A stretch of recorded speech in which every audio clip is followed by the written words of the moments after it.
gangs is a deterrent. Well, it might be if you smashed any, if you found any. The people smash, the smash. And he hasn't smashed anything. I mean, literally all he does is he smashes records every sort of couple of weeks, when more and more people come in a period of 24 hours. Smash the gangs that are running this vile trade. You're never going to smash the gangs. That's something that basically is impossible. The gangs are like, you cut their head off and another two grow. So I did write to ministers and say that I wasn't convinced that smashing the gangs was the right sort of way of thinking about things. We will smash the gangs that undermine our security. Keir Starmer has just tweeted 15 minutes ago. He says, "I know you're angry about immigration. I get it. We will smash the people smuggling gangs at source." Maybe I'll just read it all in his accent, shall I? There is no return to freedom of movement. We have left the EU. I do not accept that prevents us working with other police units here, with prosecutors here, to smash the gangs. Well, sure, the smuggling gangs are absolutely quaking in their boots now. Keir Starmer's on their case. Solving this issue, smashing the gangs, is that the impossible dream, Tom? It really seems beyond him at the minute, I have to say. We're going to get the evil people smugglers and we're going to smash them and we're going to put them in jail. That will solve the migrant crisis. Prime Minister Keir Starmer's promise to smash the gangs has resulted in just 5 convictions. Hurrah for operating small boats. So what he really wants to say is that this policy of smashing the gangs is a total and utter disaster. There isn't a cat in hell's chance that it's going to work. It's crap. It's crap. That's what he's basically saying. I know you're angry about immigration. I get it. Mark my words, I will take back control of our borders. That means cutting migration, ending the use of asylum hotels, and ramping up our efforts to stop small boat crossings. It's like a parallel universe, the real world, as told by the impressive David Bolt, and Keir Starmer and Rachel Reeves' fantasy world. We will smash the people smuggling gangs at source.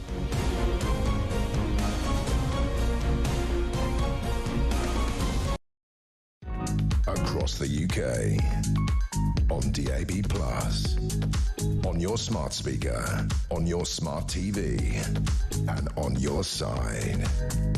This is Talk.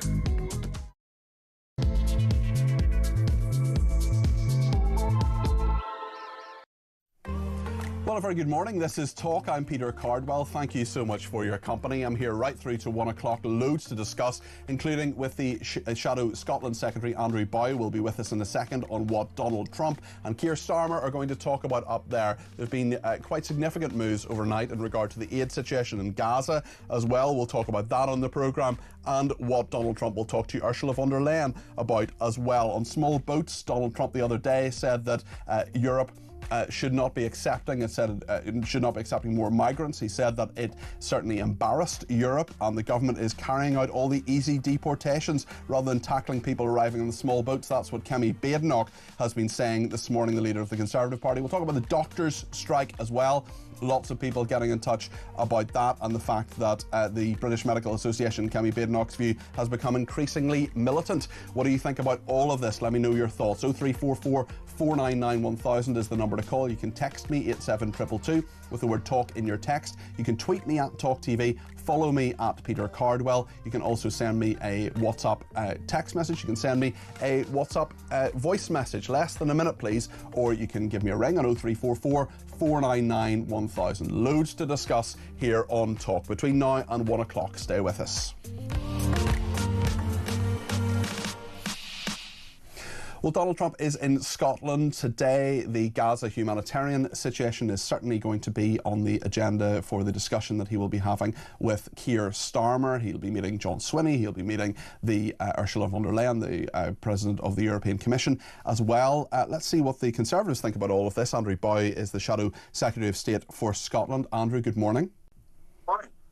Andrew, what do you make of the fact that Donald Trump has said, first of all, that he's talked about the small boats situation, the migration situation, and he said that Europe should be embarrassed by it. We know that Yvette Cooper, who is the Home Secretary, is writing in the Sunday Times today. She has said that it should be done the British way. There should be a deliberate and hard-working way of getting migration sorted. She also says that she doesn't want the rhetoric of Nigel Farage and others to dominate proceedings. We've seen, of course, protests in Epping and Norfolk, various places right across the country overnight. What do you make of this situation? Well, it's quite clear the situation is unsustainable, and I think Donald Trump's right. I mean, there's a migrant crisis all across Europe, and different countries in Europe are trying different ways of dealing with it. It's quite clear that in our case, the British government just hasn't got a handle on the situation. When we left office, we were weeks away from the Rwanda scheme coming into effect. That was, many people would say far from perfect, but it was going to be a deterrent. It would have acted as a way of putting people off coming into this country. And one of the first things that this government did when they came in was scrap the Rwanda scheme, scrap that deterrent, and replace it with absolutely nothing, so that people coming into this country have no fear that they're going to be deported on arrival if they've come here illegally. So they need to absolutely get to grips with this. The mantra of, stopping the boats, smashing the gangs is all well and good, but when it comes to it, they've shown very little appetite for actually doing that. Although many will criticise your party for not getting to grips with the problem either, Donald Trump perhaps not just criticising Labour's approach, but yours as well. I mean, I think it's quite clear that our approach when it came to migration to this country fell short in a number of different ways. We've been quite clear and upfront about that since the election, but we did work very hard, especially over that last year, to try and get that deterrent in place. It was stymied time and time again by the Labour Party in the House of Commons, by Labour and Liberal Democrat members of the House of Lords, by activist left-wing lawyers, and when we finally got it across the line, Labour ripped it up and replaced it with nothing. So we were trying to get a grip on the situation, something that Labour have found is improving incredibly difficult. I want to talk about the Middle East now, because there are 221 MPs, and mostly from the Labour Party, who say that Keir Starmer should recognise a state of Palestine. What do you think should happen in this regard, especially as France will become the first Western nation to do so? There are many other nations around the world that do, but of course the United Nations doesn't, and neither does the United Kingdom. Yeah, it's an incredibly difficult situation. I don't think anybody could fail to be moved by the awful sights that we've been seeing on the news over the past few days of people starving in Gaza, and you feel for the innocent civilians who find themselves caught up in this age-old conflict between Israel and, in this case, Hamas. This conflict, however, started when Hamas committed that dreadful terrorist attack 2 years ago in October. And what's quite clear is that Hamas are the ones that are failing to enter into negotiations when it comes to a ceasefire, and indeed could end this war tomorrow if they released the remaining 50 or so hostages. So whilst we obviously want to see more aid into Gaza, we obviously want to see the humanitarian situation alleviated, and you feel dreadfully for all of those innocent civilians who find themselves caught up in this. Let's not forget who started this specific conflict, and let's not forget who could end it should they so choose. Well, you're absolutely right, and Hamas terrorists have so much to answer for. There's so much criticism of Israel at so many times. There is, saying that, there are, of course, humanitarian corridors that have been opened by Israel overnight. They're saying that by land there's a lot more aid that's going to go in. Is this the right approach, and was it the wrong approach in terms of what's happened in the last couple of months with the fact that so many innocent Gazan civilians have not had enough food? It absolutely is the right approach, that more aid is going to be getting into those civilians who require it. We could go into every single detail and every single decision that has been taken by Israel over the past few months. I'm sure we'd find fault with a number of those. But as I said, let's not forget who's responsible for this conflict at the minute. It is Hamas. They could choose to end this conflict tomorrow if they released those hostages, and that would alleviate the suffering of many thousands of people, not just in Gaza, but across the Middle East, if they so chose to do.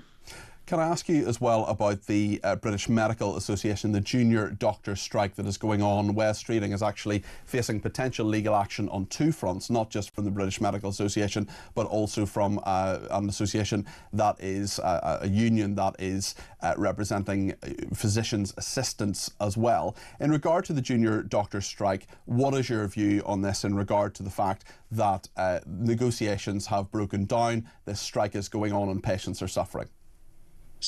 Remarkable, isn't it? I mean, it wasn't that long ago, in fact just over a year ago, that Keir Starmer and Wes Streeting were claiming that the government had the power to end the strikes and get doctors back to work. Well, how times have changed and how they have changed their tune now that doctors are going back on strike, despite having a 26% pay rise, despite being bought off by this government to the tune of many millions of pounds, which has had knock-on consequences in terms of the amount of money that Rachel Reeves is able to spend in other other sectors of the economy. I don't think these doctors, frankly, have got a leg to stand on. They are some of the best paid workers within our National Health Service. I think they need to get back to work and stop holding this country to ransom. And there are people across this country who are in desperate need of healthcare that is not being provided as a result of these strikes. But what it shows is that this government's believing that they could simply buy off these militant trades unions to prevent them taking further action was wrong-headed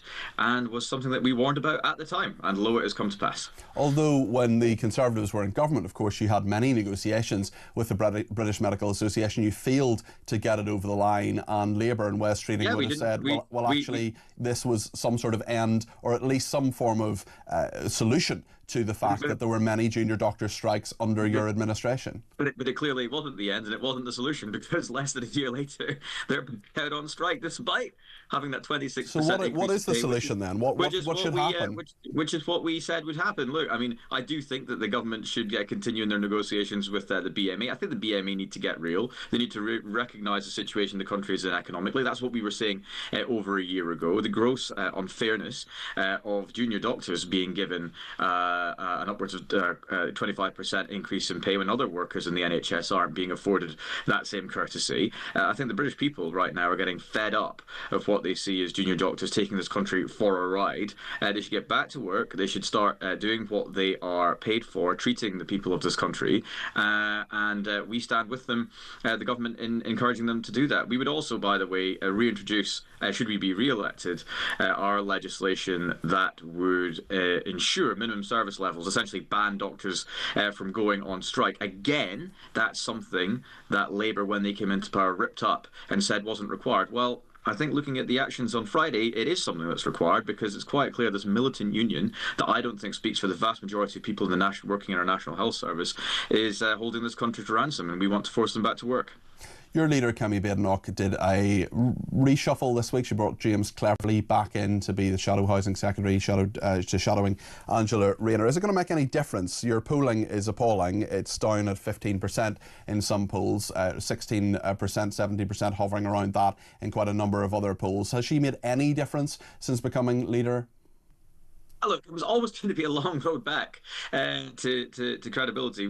Peter, we have suffered our greatest defeat in our very long history just over a year ago, and we need to work hard to win back the trust of the British people. That's what Kemi's working day and night to do. That's what all of us on the Conservative benches, and indeed in different areas around this country, are seeking to do. I do believe that when we come to the next election, people will see the mess that Labour have brought to this country and will recognise that the Conservative offering, that what we are offering people, is something that will appeal and indeed seek to renew this country in the way that Kemi is wanting to do. So no, I've got full faith in Kemi as we move forward, and I do believe that in short order we'll start seeing those polls moving in the right direction.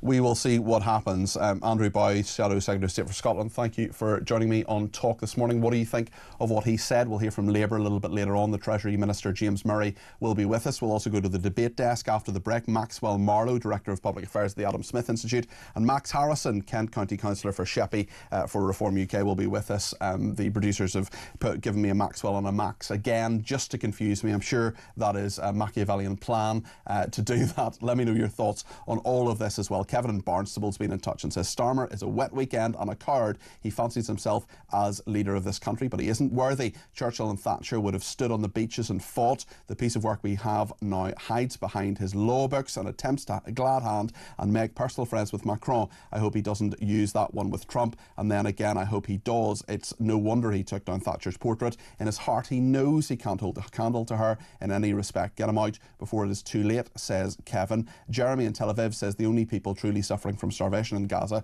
are the hostages, but of course no one cares about them because there is really and shame on everyone, especially all the media, for not mentioning this even once. Jeremy, I hope you're not including me in that, because I mention the hostages in almost every single programme. It is something that I'm really committed to mentioning, to remembering, to fighting for, and just recently actually, you can go on YouTube and watch this, did a really, what I found a very moving interview with Aviva and Keith Siegel, one of whom, Aviva, was I think held by Hamas terrorists terrorists for 51 days and Keith for 484 days is something I'm not going to stop talking about. It is something that we need to remember all the time, and if Hamas were to give back those hostages, 20 we think are living, a further 30 they are holding on to the bodies of, which is appalling and horrendous. And Jeremy, I think we could agree that if those hostages were given back, well, the end of the war in Gaza and the suffering of many innocent civilians on both sides would end a lot sooner. So thank you for your message. Barry says, I was rather hoping that Donald would help us out with our immigration issue by pressurising Starmer, but disappointingly I think he could let his deep admiration for the royal family cloud his judgment. Lots to discuss on the debate desk in just a second here on Talk. Stay with us.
A bit like a parking fine, you mean? If you pay... Yeah, if you pay it early, it's a reduced amount. Right. But I feel very strongly about this, especially with, as you've mentioned, what's going on with the big companies.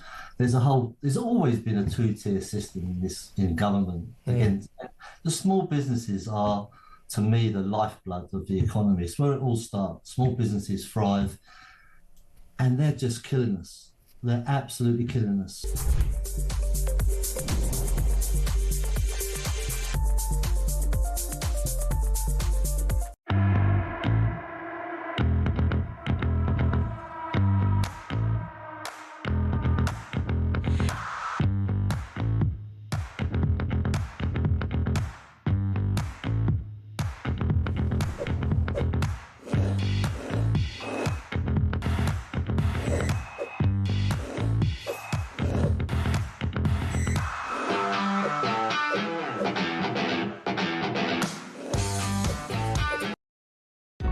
Across the UK, on DAB+, on your smart speaker, on your smart TV, and on your side. This is Talk. Thank you to Terry in Slough, who says, I'm 76. My father fought in the Second World War. If he was alive today and could see what politicians, both Labour and Tories, have done to this once great country of ours, he would say, what they did I fight for, says Terry in Slough, who in fairness wrote beep in this message, which is very kind, rather than some people who do write things that I can't read out. But there we are. Ernie says, when Britain is completely overwhelmed by the illegal immigrants and there's no money or resources left to carry on paying to look after them, scrapping the hard work for Rwanda deal on their first day in office will go down in history as the biggest blunder any political party has ever done, says Ernie. Thank you to Mary in County Down as well, who says, why is the media portraying the Starmer's meeting with Trump Trump as if it's the only opportunity they have to talk about Gaza. They do speak outside of Trump's golfing trips to Scotland, and the administrations are in constant dialogue on this and other issues. I mean, that is a very good point, and one that I think we will talk about. And Mary also says the Scotland meeting is a staged event with all the work done already. Both men will announce meaningful discussions, and Trump will reassert his pledge to achieve a ceasefire and hostage release. This is also obvious and predictable. Why is the media and the horde of tired commentators selling this meeting like it's an urgent summit on world peace? Well, two commentators who certainly aren't tired. They are bright-eyed and bushy-tailed, as always, on the debate desk. One of them joining us virtually, that's Max Harrison, who's Kent County Councillor for Sheppey, who is with Reform UK. Max, you're very welcome to the programme.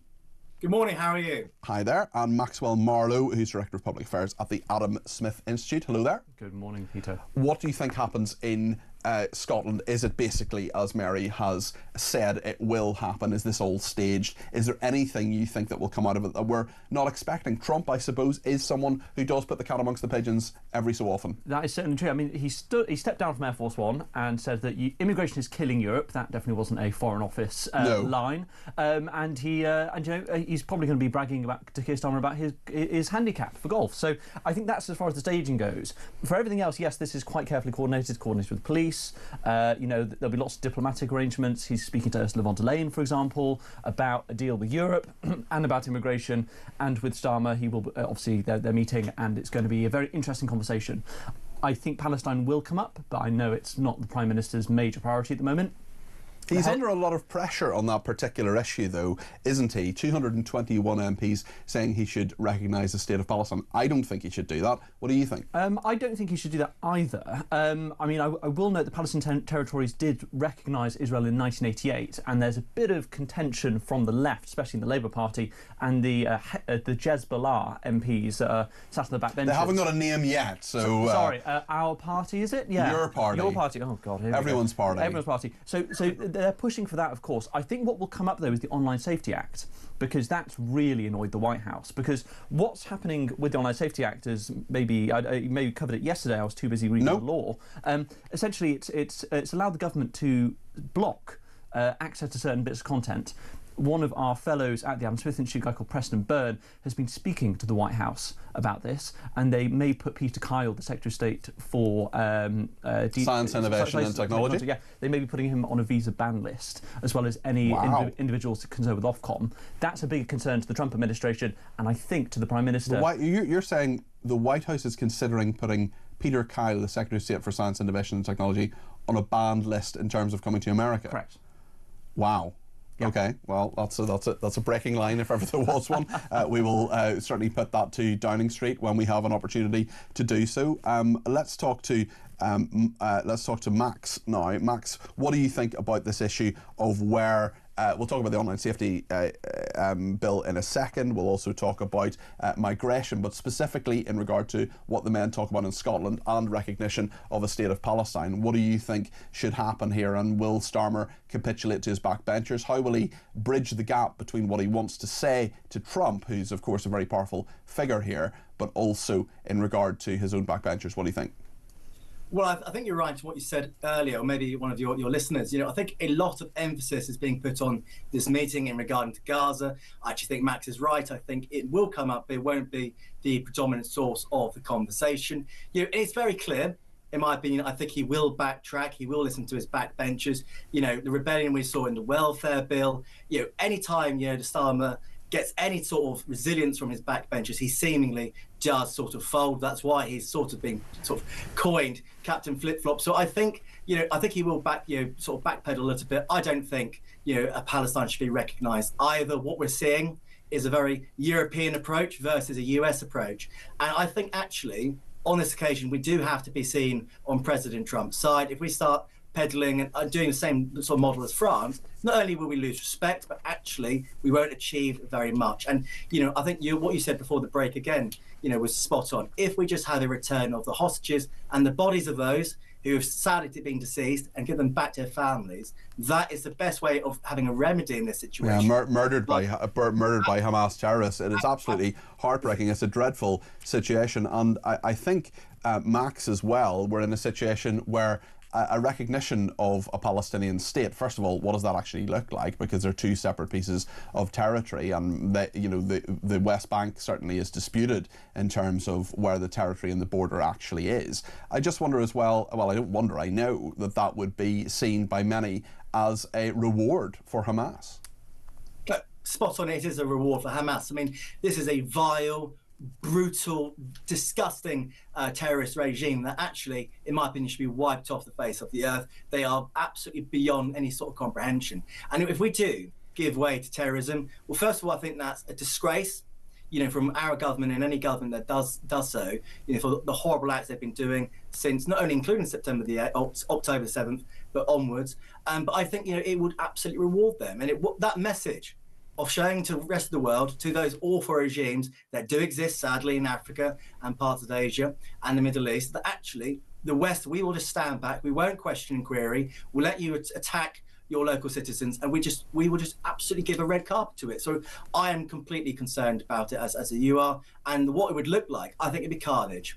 I think it would absolutely be chaotic and carnage from the very get-go. Major story overnight, Maxwell, in regard to these humanitarian corridors being open. We know that the UK may be involved in dropping aid by parachutes, that may also be involved in these humanitarian corridors as well. We know that essentially Israel has changed its mind on humanitarian aid into Gaza, and that has been quite a significant development, I think, in the last 24 hours. What do you think? Yeah, it's been quite significant. I will note that Palestine Action, the proscribed terror group in the UK, damaged some of the Voyager craft which were dropping aid into Gaza. So we'll have fewer ships flying over and dropping them in. It's a good thing, but I'm not sure.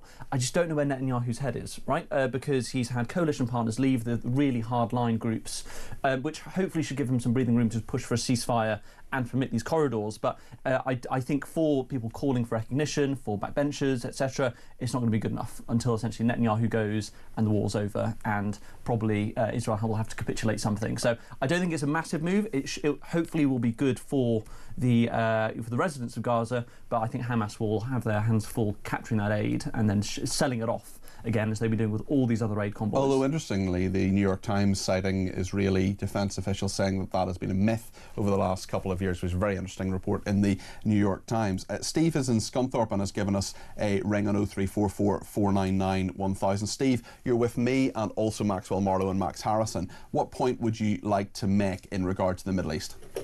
Yeah, I mean, I haven't seen that many pictures, but of starving children and women. How many men have starved? And my view is that the men, their culture, women are second-class citizens. Well, you're right, Steve, and it's even worse than that, because there has been footage that has come out of Gaza of well-fed Hamas terrorists taking the aid, having enough calories, having enough nutrition, and of course other people not having that. There's also some very good reporting by David Collier, who's an excellent investigative journalist who has done some research into the particular picture that was on the front of the Daily Express, actually, saying that that particular child had all sorts of health problems and it wasn't just to do with nutrition. I just wonder, look, I think all of us in this conversation want the innocent civilians of Gaza to have enough food.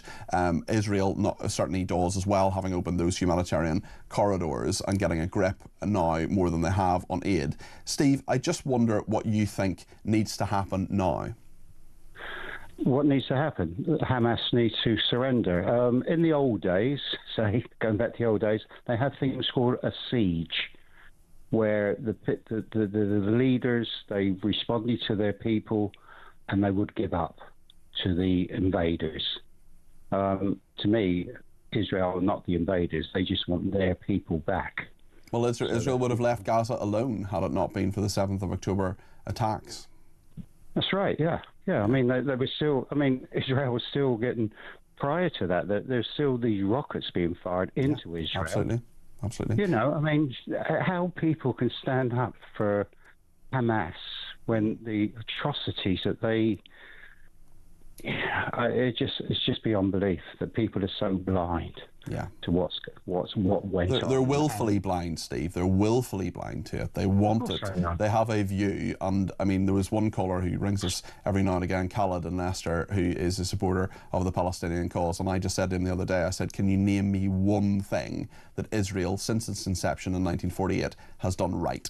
And he couldn't think of a single thing. And there are people, you know, Israel could give every Palestinian, you know, aid, it could give them a free puppy, and they would still blame Israel. You know, there would still be some issue because there are some who are totally blind and can't see the nuance. I am not, by any stretch of the imagination, and completely, you know, I'm not Netanyahu fanboy. I'm not someone who says every single thing Israel does is correct. I think they've screwed up in regard to the aid situation on a number of fronts. But Steve, I think, you know, to not see the nuance of this and not to realise that actually Hamas are a bunch of terrorists, they're evil people, and this is a nation defending itself. Well, that to me is the very straightforward view on this. That's right. I agree with you entirely. I mean, no, and you say about Netanyahu, nobody is perfect. I'm not perfect. I'm sure you're not perfect. Certainly not. Everyone's. So, you know, but he's doing the best. You know, it's like complaining about Donald Trump. The things he's done, he's a villain. You know, it's... He may well, there are lots of people with Trump derangement syndrome as well, as if everything he does is wrong. Steve, thank you for that. We'll go back to Maxwell and Max in just a second. John Roberts in Germany has been in touch and says, if Palestine is officially recognised, will it mean its leaders and other perpetrators can be charged with war crimes and extradited? Just a thought, a very interesting thought, which is going to fester over the break. We'll talk more about migration next. Stay with us here on Talk.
Across the UK, on DAB+, on your smart speaker, on your smart TV, and on your side.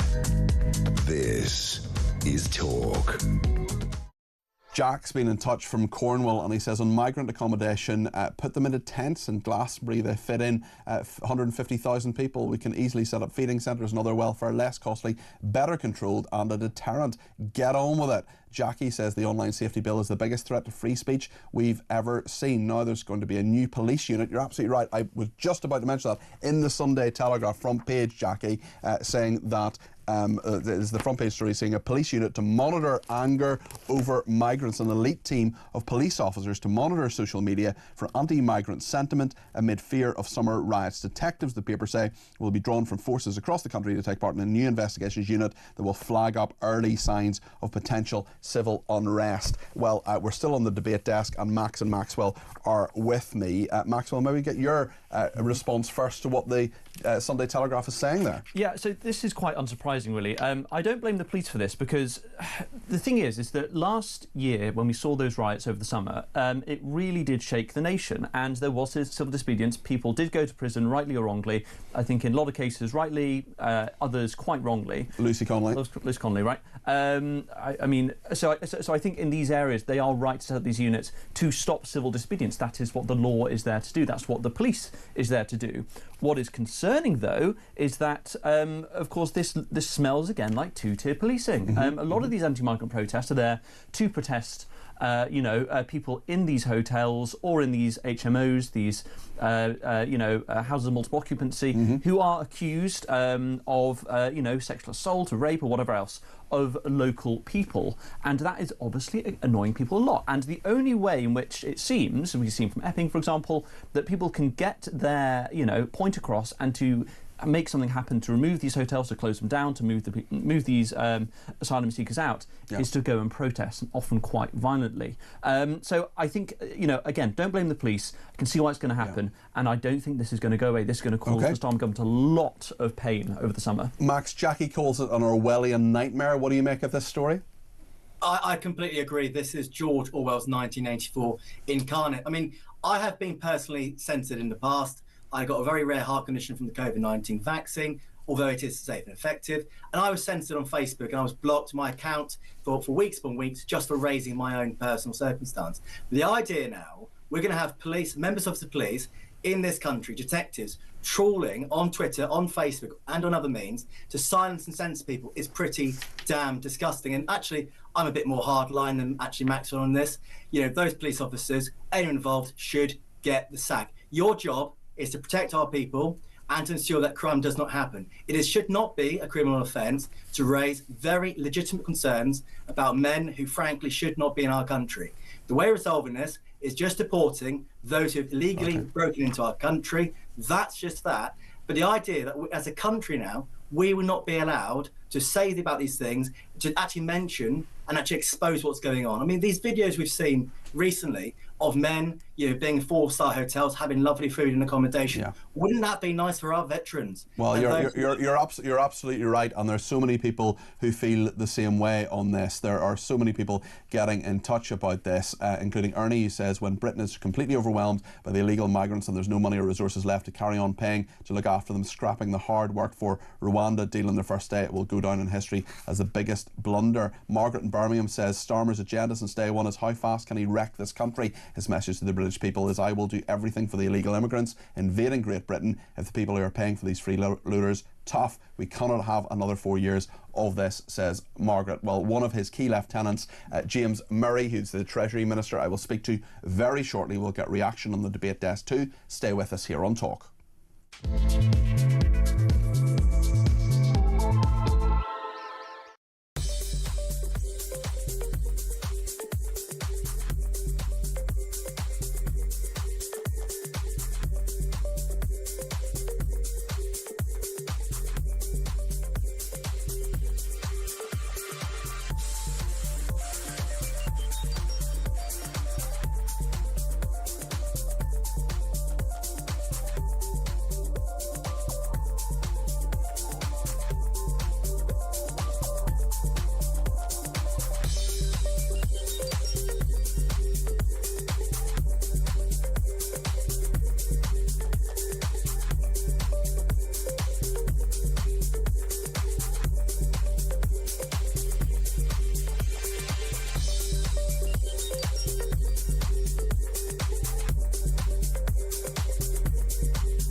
according to the Keir Starmer world, of course, that the people who are bussed in from all over the country by the Socialist Worker Party with their silly little signs, they are the good people in their heads because they love diversity and they love the fact that more and more immigrants come in the country, and they really are nice people in their worldview, and this needs to stop. The police need to be impartial. We need to get back to British policing.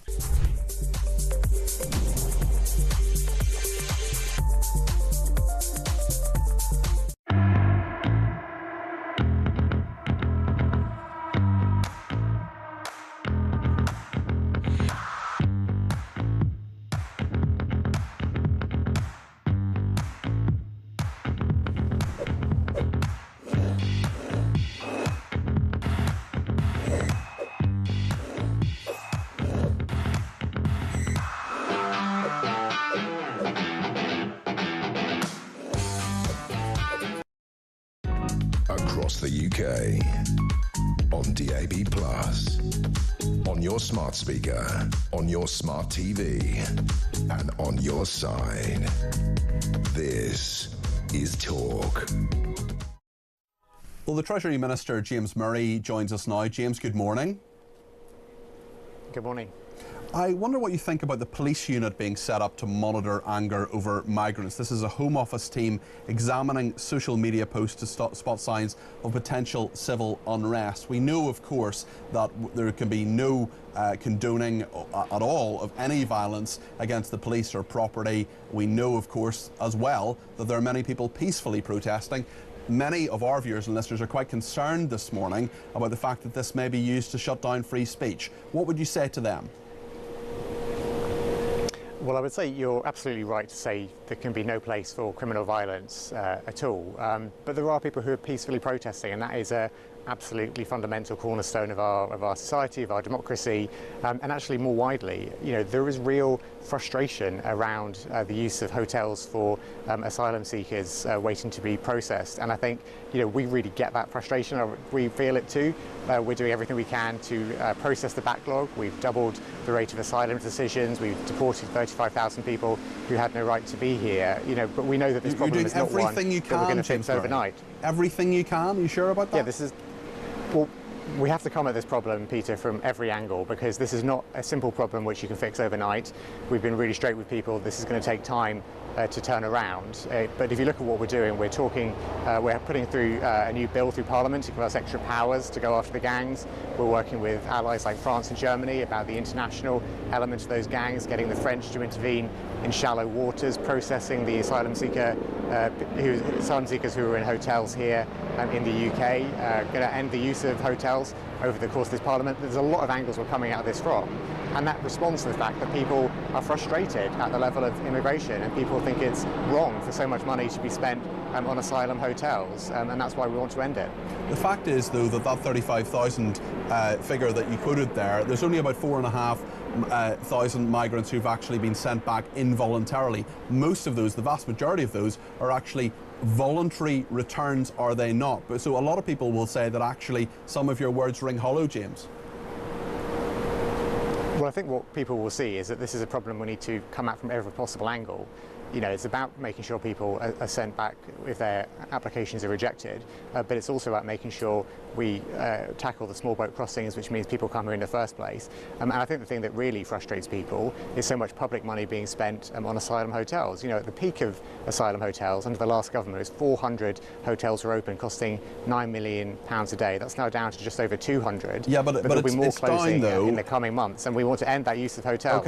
Okay. It's down, though, is it not, James Murray? Because what you're doing is moving a lot of those people into social housing and actually making it harder for many people to get social housing in the areas where that is happening. There is a housing crisis, no matter what the Prime Minister says, in this country.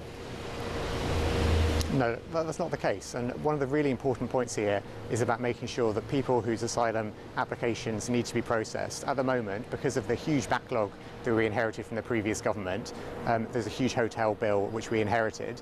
We want to end the use of hotels, process those decisions, send people, deport people where their applications are rejected. And actually on the broader question, Peter, it's a really important question about housing for people in Britain, to make sure we're building more social and affordable housing. And that's one of the huge focuses of our government. As you know, we've done massive planning reforms over the last year to help get homes built. We've got the largest social and affordable home building programme in a generation.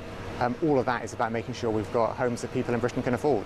Should your boss, Keir Starmer, take inspiration from the man he'll meet later today, Donald Trump, in regard to the fact that that Donald Trump has really solved immigration, or has done some serious damage to the numbers of immigrants coming across the border from Mexico? He has taken a very hardline approach. Keir Starmer's approach is not hardline. Well, look, we're taking a tough approach on every possible angle, and look, there's different approaches work in different countries, but we know that what works for the UK is to smash the gangs, to work with international partners. How many gangs have you smashed? We're processing the huge backlog, to make sure we're processing the huge backlog of asylum seekers who are in hotel accommodation. That hotel accommodation we've just spoken about, all of that is about tackling this from every angle. And how many gangs have you smashed, James? You mentioned President Trump. Well, look, there's been a number of kingpins who've been arrested 10, recently, 12, how many? Who were responsible. Well, I haven't got those numbers to hand, but look, we need to make sure that we're pursuing them at every possible angle, and we need to make sure we're seizing assets and going after the people who are the ringleaders in this. Okay. Your boss, as I say, Keir Starmer, is going to be talking to Donald Trump in Scotland. Later, we know they're going to talk about Gaza and the Middle East. Should your party and should your leader recognise a state of Palestine? Because that's what 221 MPs want him to do. Well, look, we are fully committed to recognising the state of Palestine. That was in the Labour Party manifesto going into the election last year, and the Prime Minister has said we are unequivocally behind that. But what we need to do is make sure that that happens at a point where it galvanises real change, where it galvanises that change, where it's on a pathway to peace. And so what the Prime Minister is doing is talking to international allies, the French and the Germans, who'll be talking to President Trump about making sure we have that pathway to peace, because in the long run we need a safe and secure Israel alongside a Palestinian state, and that's the only way to have a lasting peace. The French disagree with you though, James, don't they? They want to recognise a Palestinian state. I'm not saying they should, in fact I think they really shouldn't, and I think Keir Starmer's approach is probably the right one in this regard. But in terms of recognising a Palestinian state, are the French simply rewarding Hamas terrorists? Well, look, we agree with the French on the principle of recognising the state of Palestine, but what we're focused on is the practical way in which we can achieve that statehood. And as I said, it has to be part of a pathway to peace. It has to galvanise change, and that's what the Prime Minister is focused on. And, alongside that long-term solution in terms of a two-state solution for Israel and Palestine to be side by side, we also need to make sure that right now we are having a lasting ceasefire in place, that we are making sure the hostages are all released and the aid can get in, because the restrictions on aid are causing all of the huge distress and horrifying images that we're seeing. So you would presumably welcome what Israel has done overnight in terms of opening humanitarian corridors? Well, look, we need to get more humanitarian aid in, and I think that we know that the restrictions need to be lifted. That's a really critical part of getting aid in, to make sure that some of the horrifying scenes that we're seeing of children and babies facing starvation no longer happens because of the aid getting in, and that needs to happen alongside a ceasefire and the release of hostages, and that will then enable us to be on a pathway to peace, where a two-state solution, as I said, with a safe and secure Israel alongside a Palestinian state is the way for that lasting peace. Are you, as a Treasury Minister, annoyed that the doctors who you gave a huge pay rise to of 22% are now coming back for more? I'm deeply disappointed that the BMA leadership has decided that despite having got this 28.9% pay rise for its members, they've gone immediately out on strike. I think it's unreasonable. I think it's reckless. I think they shouldn't be doing it. I think that They had that pay rise for their members. There were constructive conversations happening between the BMA leadership and the health secretary. They could have carried on with those conversations, but instead they've gone out on strike. And what we want to be doing is working with the BMA and with resident doctors to build on the progress we've made in the first year of bringing down NHS waiting lists by 260,000, another 4.5 million appointments that we've added extra to the NHS. We want to build on that progress rather than have these strikes, which we think are unreasonable and reckless to go ahead. I just wonder, before you go, James, if you could answer a couple of questions from our listeners. One is Leslie, who says, can you please ask James Murray where the migrants moved out of hotels are now? Well, in some cases, obviously, the migrants are deported, and that's what we want to make sure happens. Only 4,500, though. To make sure that those. Well, no, we want to make sure that that backlog, that huge backlog of asylum applications that we had when we came into office is processed, and we've doubled asylum decision making over the last year, and that will lead to more people being deported when their applications are rejected. So if they're accepted, where are they now? They're just in social housing. Surely there is pressure, or private housing. Surely there's pressure in the housing market because of the number of people you're putting through and processing. 76% of people who go through that system are granted asylum. Well, there's a process of assessing each individual application, but at the moment the real issue that really frustrates people and frustrates us as ministers and has frustrated us since we got into government is about the use of hotels. Like a few years ago, hotels weren't being used in this way. The reason why hotels are being used is because of the huge backlog in decisions just being taken.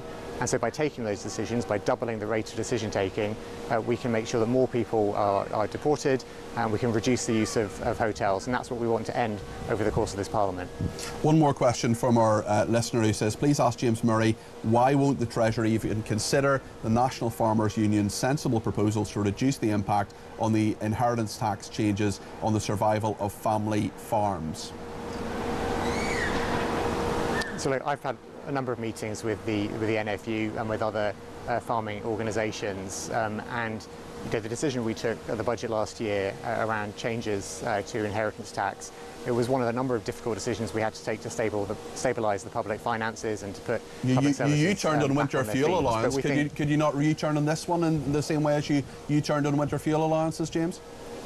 Well, we're confident we've got the balance right, and we think that there are still very generous reliefs within the system under. We've got nearly 6,000 farms closing. Nearly 6,000 farms closing in a year.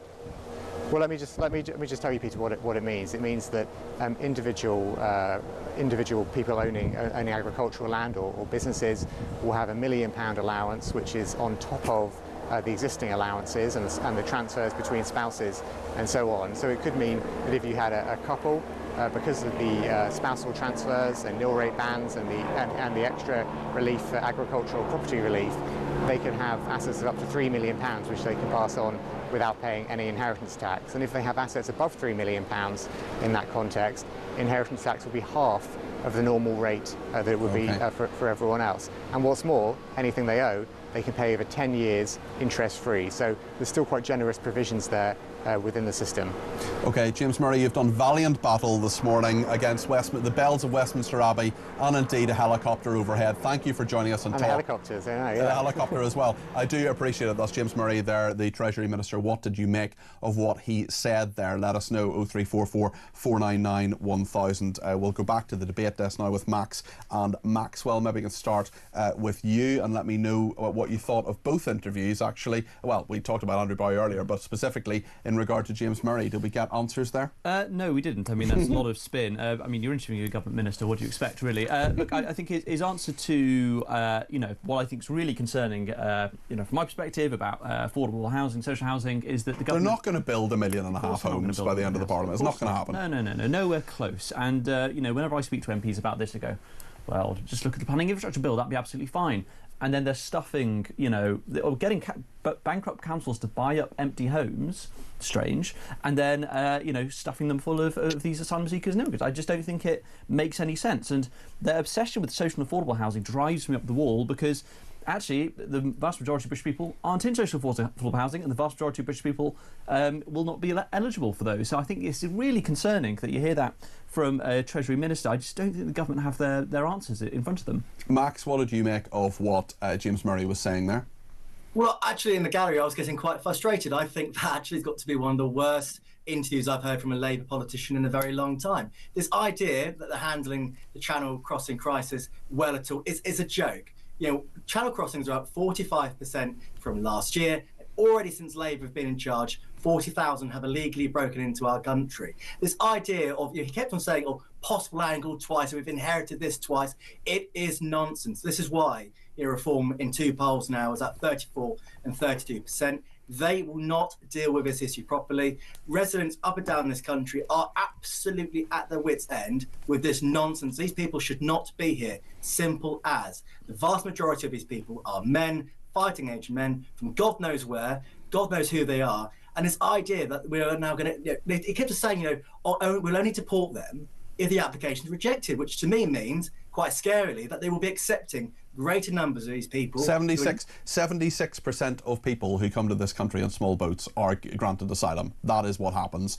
John in Staffordshire, I think, agrees with you, Max, when he says the Conservative guy earlier said they realised they got it wrong with immigration, only realised that when they're out of government. Big surprise. 14 years to sort it out. I don't believe anything the Conservative Party said. We'll never vote for them again. I'll never vote for Labour. It's Reform UK for me, says John. And Jez in Sussex says this new police trawling social media to find out and arrest people posting hurty words about migration. Yet another overuse of police powers. Every day I listen to talk, and this never seems to get any better. People keep saying we can't take another 4 years of Starmer, but just what can we, the public, do about ridding the country of this threat? As far as I see, there is nothing. People voted for this and are now ruining the day. Let's talk about migration with Max and Maxwell, but also with Martin, who's given me a ring from Portsmouth. Portsmouth, of course, is the place where, as we revealed on Friday, there was a complaint made against the chief executive of the council there for attempting to hush up a councillor. He's joined us, George Madgwick. Martin, you're in Portsmouth too. What do you make of the migration issue? I make of the migration issue that now they're throwing the hotels under the bus. It's like giving them all Airbnb places to live in, It's one of the things probably happening all around the country is the only people making money are the hotels. Good guys or bad guys. And now they've decided, nope, we're going to empty the hotels and house people somewhere else. So there you go. Even the economy of that evil move has fallen apart under this government. It's a very, very good point. Listen, thank you for that, Martin. Appreciate that. Maxwell and Max, just I wonder specifically on the inheritance tax issue, the fact that they have capitulated on things like winter fuel allowance. They capitulated to the doctors as well. Does Labour have a grip of the economy, Maxwell? No, sadly. I think the IMF will be called in 2 years' time. Really? Yeah. You think it's as serious as that? It is as serious as that. What I find really frustrating about winter fuel allowance is that it saves such a small amount of money, and we've got these ginormous expenses, that we're doing. I mean, I assume your, talk listeners will not like what I'm about to say, but the state pension benefit, for example, which is a benefit defined in law as one, is going to run out of money by 2035. Well, the triple lock looks as if you and I could be working until we're 74. Max, I just wonder specifically on the economics of what James Murray was saying, what your impression was. Well, again, my understanding is that these sort of changes to inheritance tax for farmers will only raise £500 million of stimulus to the revenue. And we spend already £500 million a year looking after foreign criminals in this country. In Maidstone Prison, just next to Kent County Council, we have 570 inmates. 99% of them are foreign criminals. Where I represent, on the Isle of Sheppey, HMP Elmley has 18% of its residents in the prison are foreign criminals. I'd rather, Peter, we spend the money, that £500 million, giving back to farmers, and we get rid of these foreign criminals who should not be here in this country. Our economy, I think I agree with Maxwell completely. I think we will be going to the IMF. Our economy is on the same trajectory as Greece. I don't think anyone in number 10 or actually in Whitehall right now realises how bad the state of our economy will be. That's why I'm worried that taxes will be going up in the autumn budget. And, we are broken Britain. Financially, we are a mess. Okay. And until we actually have a different type of leadership, different type of political class in, I think it's just going to get worse and worse and worse. Max, a shame not to have you in the studio today. I know there were train problems, but it has given us an insight into your living room. Is the colour of your sofa, which is teal, an accident? That's what I want to know. Do you know what I couldn't possibly say? I mean, we spoke about my walls in the past, but I think it's quite a nice chair. It is a nice chair, but it's a teal-coloured chair, as is the colour of Reform UK. I mean, I just wonder whether that's an accident. Honestly, the whole country's going teal, and I'm glad the living room is as well. That's what's called spin. Thank you very much indeed to Max Harrison with his teal sofa. He's a Kent County Councillor for Sheppey for Reform UK, and Maxwell Marlowe, who is Director of Public Affairs at the Adam Smith Institute. Thanks for coming into the studio. Really appreciate that. Thanks to everybody who's been in touch as well. Loads to discuss in the next hour as well. We're going to talk more about migration. Dr. Rakib Hassan, one of my favourite guests, is with us. He's a social policy analyst. There's loads around on this today. The Home Secretary to make crowding more than 80 migrants into small boats a criminal offence. What happens if there are 81 migrants? We'll get your thoughts on this too. 0344 499 1000 is the number to call. Get your voice on the air between now and 1.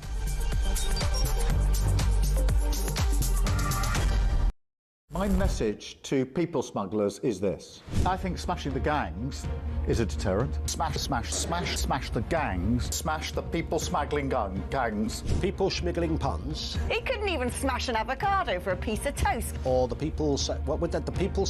I think smashing the gangs is a deterrent. Well, it might be if you smashed any, if you found any. The people smash... Those... The smash... And he hasn't smashed anything. I mean, literally all he does is he smashes records every sort of couple of weeks, where more and more people come in a period of 24 hours. Smash the gangs that are running this vile trade. You're never going to smash the gangs. That's something that basically is impossible. The gangs are like the Hydra. You cut the head off and another two grow. So I did write to ministers and say that I wasn't convinced that smashing the gangs was the right sort of way of thinking about things. We will smash the gangs that undermine our security. Keir Starmer has just tweeted 15 minutes ago. He says, I know you're angry about immigration. I get it. We will smash the people smuggling gangs at source. Maybe I'll just read it all in his accent, shall I? There is no return to freedom of movement. We have left the EU.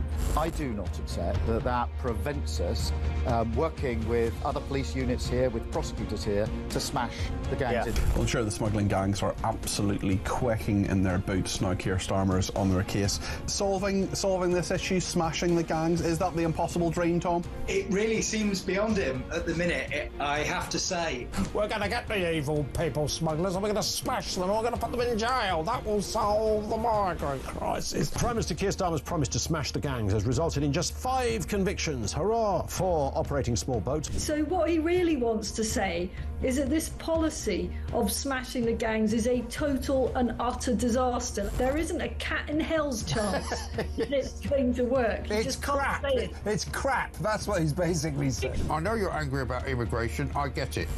Mark my words, I will take back control of our borders. That means cutting migration, ending the use of asylum hotels, and ramping up our efforts to stop small boat crossings. It's like a parallel universe, the real world, as told by the impressive David Bolt, and Keir Starmer and Rachel Reeves' fantasy world. We will smash the people smuggling gangs at source.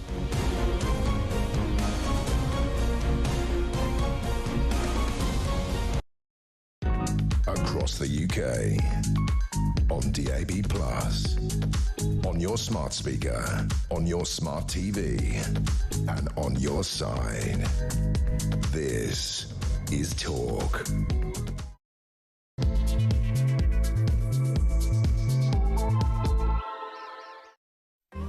Good morning, this is Talk. I'm Peter Cardwell. Thank you so much for your company this Sunday morning. Loads to discuss, including many migration stories. We've heard from the government this morning. James Murray, the Treasury Minister, says they're doing everything they can, he says, to sort out migration in this country. Do you believe him? 0344 499 1000 is the number to call. Also, a worrying report about an elite police squad to monitor anti-migrant posts on social media. If they stop violence, that's okay with me. I don't want to condone any violence whatsoever. But what I'm worried about is overreach I'm worried about people like Lucy Connolly going to prison. I don't think she should be there. Also, the Home Secretary says she's going to make crowding of more than 80 migrants onto a small boat a criminal offence. What if they're 81? What if they're 79? Is that okay?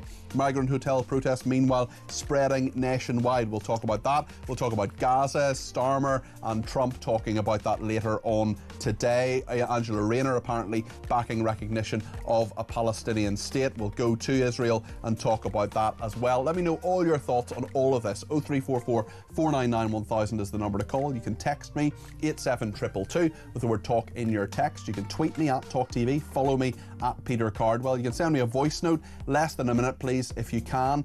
You can also send me a WhatsApp text message or give me a ring on that main number 0344 499 1000. Stay with us here on Talk. Lots of reaction to what James Murray was saying there. Dawn in Chelmsford says James Murray is typical of this government. He answers on illegal immigrants, still stuck with smash the gangs. He was also unable to praise Israel for opening up aid routes. He just talks gobbledygook. Emma says, why can't they just answer the question? They aren't going to deport them. They're going to give asylum seekers asylum and then we will be lumbered with them, says Emma. Robert's in London and has some thoughts on migration. Robert, you're very welcome to the programme. What would you like to say?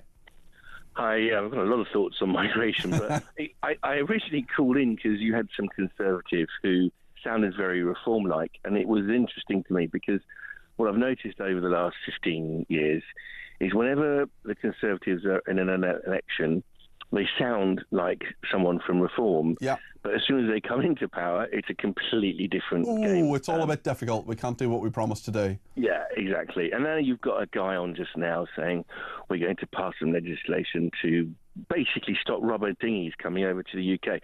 So what's clear is that if you keep voting like we have done for 90 or 100 years, Labour and Conservative, you're just going to keep getting... Well, Robert, you're absolutely right. I agree with every single word you've said. And what I often say, I'm wary of asking the same question over and over again because you don't want to sound like a stock record. But on this, I am a stock record in the sense that in 2010, in 2015, in 2017, in 2019 and in 2024, the British public sent a huge message to mostly Conservatives, Liberal Democrats obviously for the first 5 years, Labour in the last year. We want migration sorted. Sort it out. Make this your number one priority. Have the political will that is needed. Perhaps do something like Trump has done to actually sort it out. Yet they just don't do it, Robert, do they?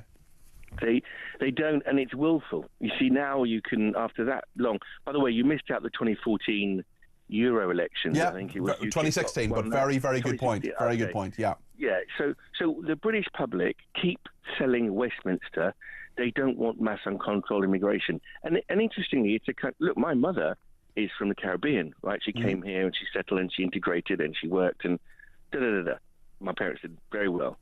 But the thing is, we keep sending a message. We're a tolerant country. We're open to new ideas and people and whatever. But what has happened, and it's, you know what, Peter? It's like it's become a bit of a game. It's like you've got the Hezbollahs and the Starmerites who just want to defend people coming over in dinghies. They don't even know who they are, right? Yeah. At any cost. And the other side to that are all Nazis. Yeah, I had a guest on, Matthew Hulbert, who created quite an impression a couple of weeks ago when he said people just want a better life. Well, I don't know about you, Robert, but I want a better life, and I want people in this country to have a better life. And there are a lot of people in this country. I have quite a nice life, and I'm not complaining. But there are a lot of people in this country who have quite a bad life, who are really struggling and are having serious problems. And call me old-fashioned, but maybe the Prime Minister and the government of this country should prioritise people in this country first.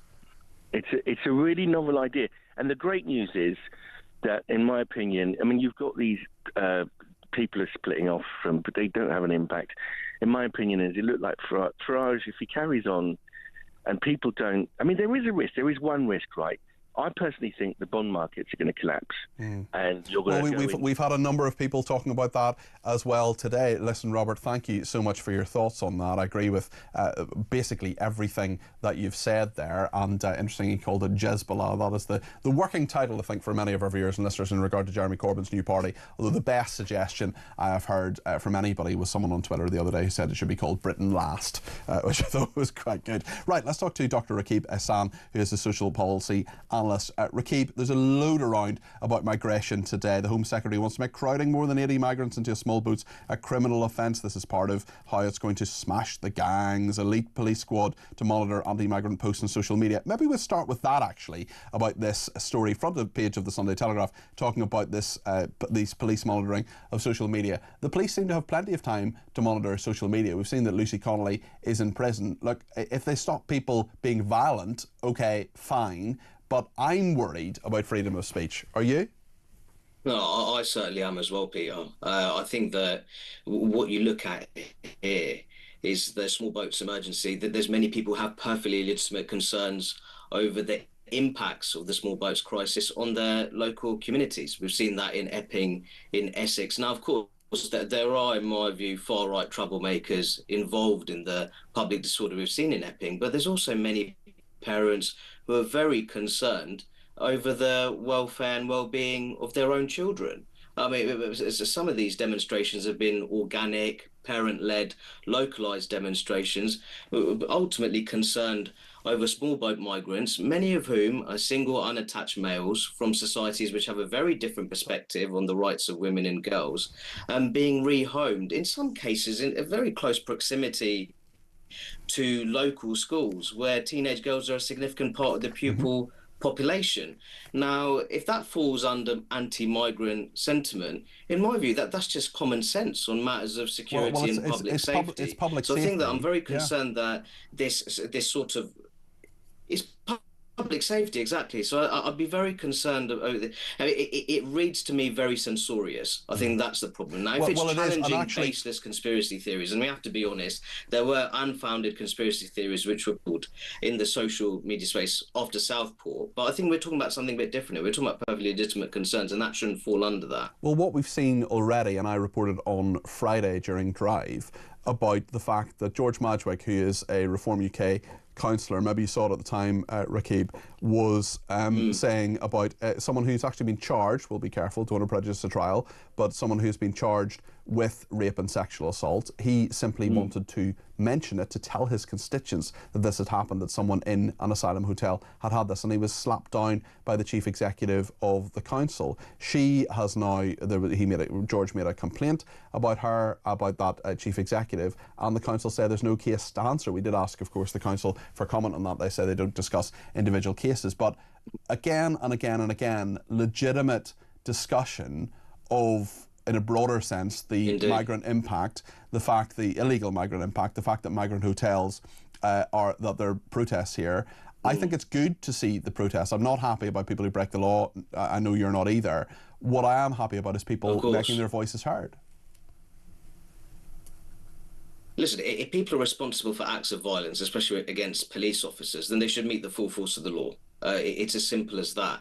But I think it would be very unfair to demonise law-abiding parents who are simply concerned over matters of child safeguarding. Now, if you're rehoming small boat migrants in hotels, in facilities which are very near schools, then that suggests to me that the UK government is failing to make robust risk assessments when it comes to child safeguarding and safety. In this context. And I think that it's important that parents protest against that, and they have the freedom to do so without being demonised and being mixed in with what I'd consider to be far-right troublemakers who, to be honest, at times they're very much out of town and they're looking to hijack what I consider to be well-intentioned protests. And defeating the argument that many people have, and it allows people then to say, oh, they're just they're just violent thugs, when actually the vast majority of people who are on those protests are perfectly normal, legitimate people who just care about their citizens, exactly, who care about their communities.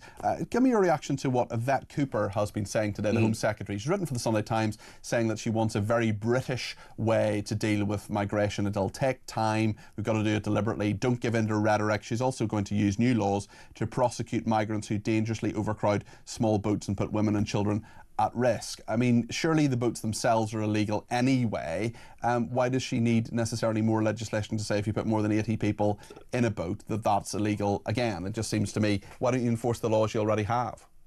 I just question the effectiveness of all this, if truth be told. I think what we need to do, Peter, we need to remodel our entire human rights framework. and that includes reevaluating the UK's relationship with existing human rights conventions, including the European Convention on Human Rights and the 1951 Refugee Convention. But crucially, I think we need to look at the Human Rights Act, because ultimately you have provisions there which essentially encourage judges to make rulings which are in line with the ECHR. Now, I think what's very clear is that our existing human rights framework, all too often, it prioritised the rights of foreign citizens, including foreign citizens who have broken the law. And in my view, the line between genuine refugee and economic migrant, illegal economic migrant, has become increasingly blurred. That needs to be fixed. And I think that the collective security of law-abiding British citizens needs to be at the heart of a remodelled human rights architecture for the UK. Rakib, thank you very much indeed. That's Dr. Rakib Hassan there, social policy analyst. Thank you for your contribution to talk this morning. Glenn in Colchester says 2 points, if that's okay. Yes, that's absolutely fine, Glenn. You're fine, and thanks for your text, 87222 with the word talk in it. That one, the Labour politician should rephrase and admit they're doing all they are willing to do regarding the boats. And secondly, unless someone is willing to go to war, metaphorically of course, with the 23 permanent secretaries, then nothing will ever change, says Glenn, talking about taking on the civil service, the permanent secretaries, of course, the top people there. Dave says for 100 years it's just been the rich and politically connected who can get elected, and then true change will never come. Vote Dave for PM, says Dave. Joanna in Salisbury says, hi Cardi P, so it's illegal for 80 migrants on a boat. Actually, it's illegal to have fair paying craft leaving the French shore unseaworthy, overloaded, without sufficient life jackets and first aid facilities already. You try sending a ferry with the same conditions from ashore. Joanna, absolutely correct. It is illegal already. Why do we need more legislation? I mean, it is just performative. Why not just implement the law that is already there?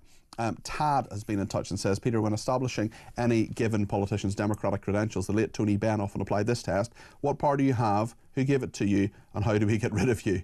We are going to have one hell of a job getting rid of this errant, useless Labour government, because they keep changing the rules. We're in a dire predicament, and it could just come down to the United States saving us from evil all over again. My goodness, what a bleak outlook there, Tad. But a lot of people feeling that way. We'll get more of your thoughts, because this is your show. It's my show, but it's your show too. You want to get your voice on the air? 0344 499 1000. More of your calls coming up in just a second here on Talk.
Look, the asylum seekers, some of them may be genuine, are in a safe country in France, and they are committing a criminal act by coming over to the UK.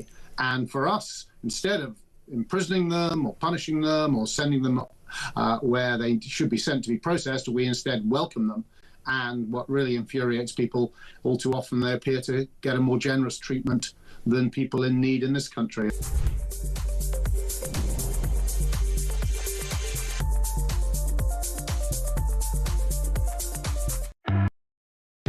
Across the UK, on DAB+, on your smart speaker, on your smart TV, and on your side. This is Talk.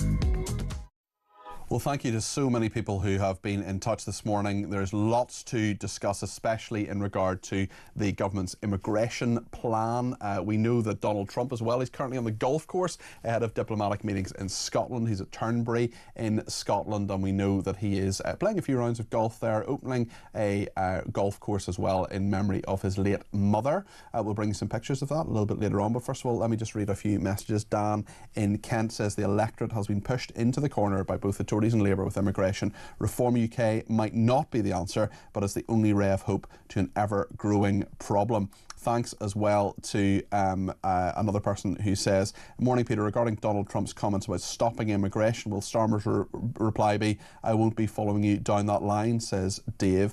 Jackie says, Andrew Boy, the Tory you interviewed about an hour ago, can comment on migration when illegal migration of the Tories hit 1 million when they had absolute control over it. It's beyond me. Jane says, from what many people seem to think from this government and many MPs, the rest of the world comes first. If they are not going to talk about what is concerning British people, perhaps we don't need a UK Parliament at all. Well, let's speak to Lottie in Lancashire, who's given me a ring about migration. Lottie, you're very welcome to the programme. What would you like to say this morning? Morning, Peter. Great show. Morning, again. thank you. Do you think that the Labour Party have a tombola every Monday morning for stupid ideas? Because I think they actually do. You can sort of imagine that cabinet table and somebody says, yeah. Starmer says, you can sort of imagine tombola machine out, get all your stupid ideas into it, and let's all pick one, because that's how it sounds now. I love the tombola idea. I mean, I sort of have an image of Keir Starmer in a sort of sparkly jacket and Rachel Reeves kind of, turning the tombola. Yeah, I mean, that is, it's a fair question, Lottie. I mean, some of the policy they have today in regard to, you can't have more than 80 people on a migrant boat strikes me as particularly stupid. What are they going to do? What are they going to do? Who are they going to choose? How are they going to count them? How are they going to say, you've 81 people, you've broken the law? You've broken the law anyway. Ridiculous. Anyway, what I want to say is, everybody's talking at the moment about getting them out of the hotels and into residential accommodation. Mm-hmm. But nobody's talking about 2, 3, 4, 10, 15 years down the line. Mm-hmm. Who's going to pay for all this? And my children, all 3 of my children work for me. Are they going to pay for this 15 years down the line when I'm dead and Yes gone? is the answer, Lottie. And we're paying for it already. And I mean, the amount of money, the tax take, right, the migration bill in this country is about 8 billion quid. And that is the equivalent of Manchester as a city. Every single taxpayer in Manchester, all of their tax of every single person who lives in Manchester is going to pay for migration in this country, equivalent. That's what's happening now, and I'm not sure it's going to get better. It's obscene. That's the word. Obscene what they're doing to us. Yeah.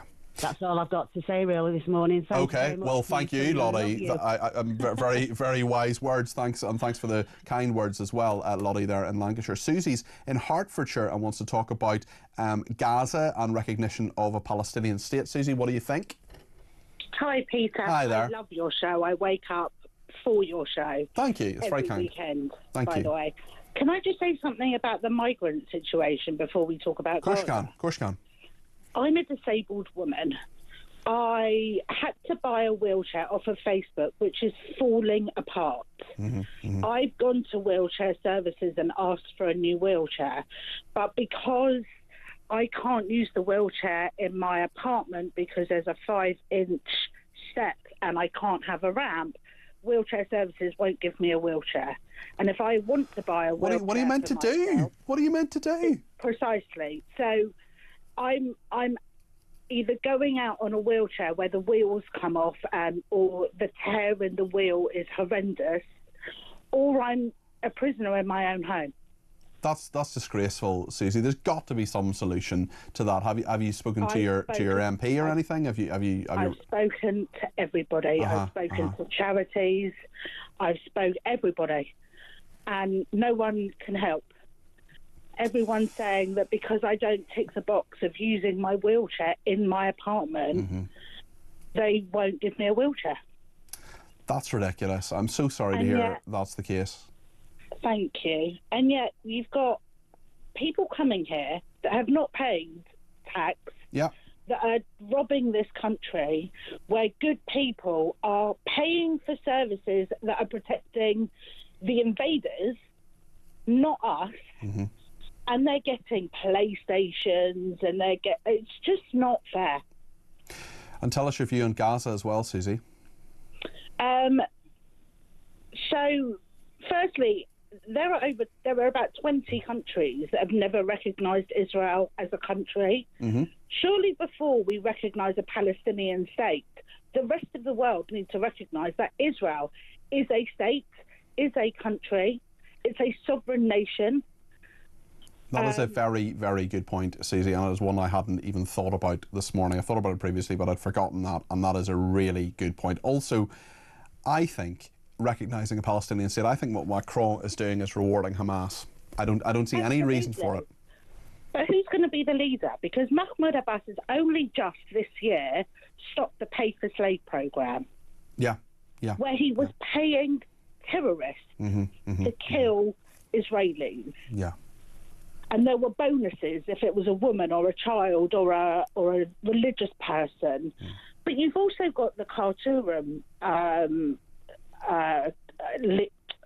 the Arab League, the Khartoum resolution, which in the end had the 3 no's, which is no recognition of Israel, no negotiations with Israel, and no peace with Israel, which Hamas seem to be sticking by, because they're the ones that break every single ceasefire.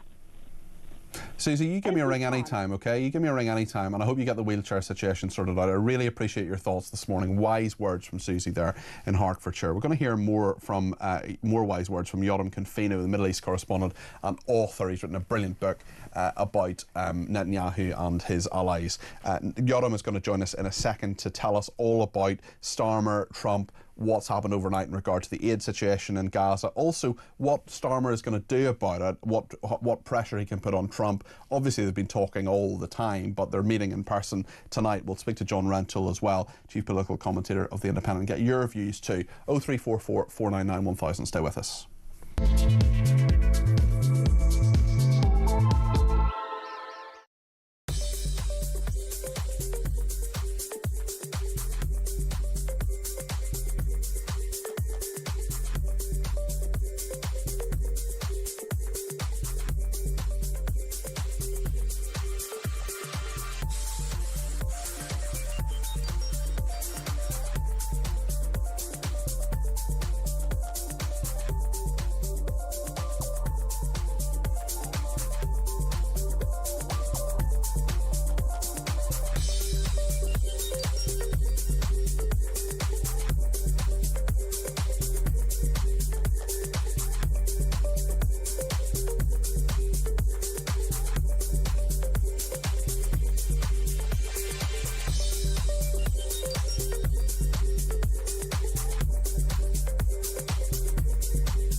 across the UK. On DAB+, on your smart speaker, on your smart TV, and on your side. This is Talk. Well, lots has happened overnight in the Middle East. In fact, Israel has moved quite dramatically in regard to aid. We've seen a lot of those pictures, some of which we needed more context for, I think. A lot of the media ignoring the fact that that particular picture in the front of the Daily Express and many other news outlets as well of a starving child. Well, there are lots of other health issues there. What we do know, of course, is that the Gazan people have had a horrendous time under the rule of Hamas terrorists, and also because of the terrible war that Hamas started on the 7th of October. Aid has been controversial, it's been difficult, it's been something that Israel has been criticised hugely about. Aid could come in with parachutes. That's something that the international community has wanted to do. Now, overnight, humanitarian corridors are going to be open. Let's get the latest from the Middle East from Yotam Confino, Middle East correspondent and author. Yotam, you're very welcome to the programme. Just update us in terms of what has happened in the last 48 hours. And would you say that Netanyahu has capitulated to the international community on aid? Just to answer your last question, yeah, I would say that, because Netanyahu actually promised a few months ago that no aid would enter Gaza until hostages were out. Hamas were definitely not going to be able to get some of that aid, some of it which has been looted by gangs and Hamas and other groups. But now he's, of course, capitulating, like you said, because the pressure on Israel is intense. It is massive. You have not only all the NGOs ganging up on Israel, which they usually do, but you also have European countries who are threatening again with sanctioning Israel. So now Israel made a decision yesterday to, first of all, have a tactical humanitarian pause in 3 different areas in Gaza, in the south, in the center, and in the north, 8 hours a day, starting at 10 in the morning until 8 p.m., where there won't be any fighting whatsoever, which means it'll also be easier for the NGOs to get aid into those areas. Then you also have Israel establishing new permanent safe routes for some of those NGOs, which will be open from 6 in the morning till 11 o'clock at night. And of course, you also have the airdrops, which are a bit more controversial, but it is something that Israel has now taken upon itself to start doing, simply dropping aid from the air, which they did last night. So all of those things combined, of course, designed to alleviate the situation. It's something that's been welcomed by the World Food Programme, by other NGOs. So it finally looks like the situation is getting better for the civilians in Gaza. What has been the reaction within Israel? Netanyahu's under pressure on a number of fronts, including in regard to his fragile coalition. Yeah, so surely his far-right coalition partners are not happy about this, because frankly, if it were up to them, they wouldn't give any aid to Gazans until the hostages have come out. They're extremely militant. They don't care about the suffering in Gaza, so of course they're not happy. But they also understand that Netanyahu has to do what he's doing now, because Israel is really being isolated more and more, and they cannot accept a situation where Israel is being solely held responsible for the suffering in Gaza, which is currently what's happening. But the United Nations has also, I would say, picked up their pace. They have also been under intense criticism, especially inside Israel, but also abroad from certain people who understand Israel's perspective, because the United Nations have not been able to lift the whole distribution of aid. They have had hundreds, if not thousands, of trucks waiting at border crossings, waiting to get picked up by the United Nations, and something that they just simply didn't have the capacity to do. Of course, they blamed Israel. Israel blamed the United Nations for this, but nevertheless, the United Nations is also slowly beginning to pick up their part of this huge job, which is distributing aid. And just this week, for example, 600 trucks were picked up by the UN and other NGOs after Israel released the footage of all of this aid that was piling up on the border crossings. What do you make of the report I'm sure you've seen in the New York Times over the last 24 hours, citing Israeli military sources, saying that Hamas actually hadn't stolen aid from UNRWA and other outlets? What do you make of that? It's a very smart article, because they're using the word systematically. That might be true that Hamas has not systematically looted aid, but Hamas has looted aid. I don't think any serious commentator or observer who's seen all of the footage of armed Palestinians with Kalashnikovs on their shoulders, hijacking trucks throughout the war. You know, they're not just random gangs. Obviously, they're not. Hamas has, for sure, looted aid. In fact, New York Times, I believe themselves, has also reported on this in the past. So I really don't think that this is an article that reflects reality. It might be true that they haven't systematically looted aid, but Hamas has definitely looted aid. You can ask yourself this simple question. If Hamas... Sorry. No, go ahead, finish your point. Sorry, Yoram. My last point is, if Hamas had not looted any aid whatsoever for nearly 2 years in a row, guess who would have been dying from starvation? Hamas would have, of course, died from starvation if they hadn't gotten any aid. It's a very good point, Yoram. Thank you for your thoughts. That's Yoram Confino there, Middle East correspondent and author. Sorry, it's a little bit loud near him. That wasn't Yoram's fault by any stretch of the imagination, but I think there's some people quite near him making a bit of noise. Apologies for that. One person who's also making a lot of noise because of all the security around him is, of course, Donald Trump. He is on the golf course at Turnberry in Scotland. We can see some of that footage on the screen right now. He is taking in the course there. In fact, he's opened a couple of courses, one in memory of his mother, who was, of course, Scottish. He will be meeting a number of senior leaders, including Ursula von der Leyen, the Chesney Hawks lookalike, who is President of the European Commission. He'll also see Keir Starmer as well. They'll be talking about Gaza. They chat all the time. They have meetings, they have phone calls. We get knowledge of all of those as well. There's lots, of course, that they discuss. And we know that many European leaders and indeed Scottish leaders as well, John Swinney, the First Minister of Scotland, will be talking to Trump as well. And Rick Gates will be with us in just a few minutes' time. He is the former deputy campaign manager from Trump's campaign in 2016. We'll talk to him a little bit later on in the programme. In the meantime, John Rentoul is with us, I'm delighted to say, the chief political commentator of The Independent. John, it's been a little while since we chatted. What do you think will be top of the agenda? Gaza, I imagine, especially because Keir Starmer is under pressure. So far, he's resisted it in regard to recognising a Palestinian state. Yes, and as you've just been explaining, Peter, the developments overnight have come as a huge relief to the Prime Minister, I think, because I think that will lessen the pressure on him somewhat, because he was being criticised for talking to Donald Trump, who's Israel's strongest supporter and the strongest international opponent of the recognition of Palestine, but I think the fact that Israel has made these moves on allowing aid into Gaza will make it a bit easier, because Keir Starmer can praise the president for his peacemaking, deal-making abilities, without coming under too much pressure from his own backbenchers. Can you just explain this to me, John? I wonder if I'm kind of missing something here. For these 221 MPs, mostly from the Labour Party, who want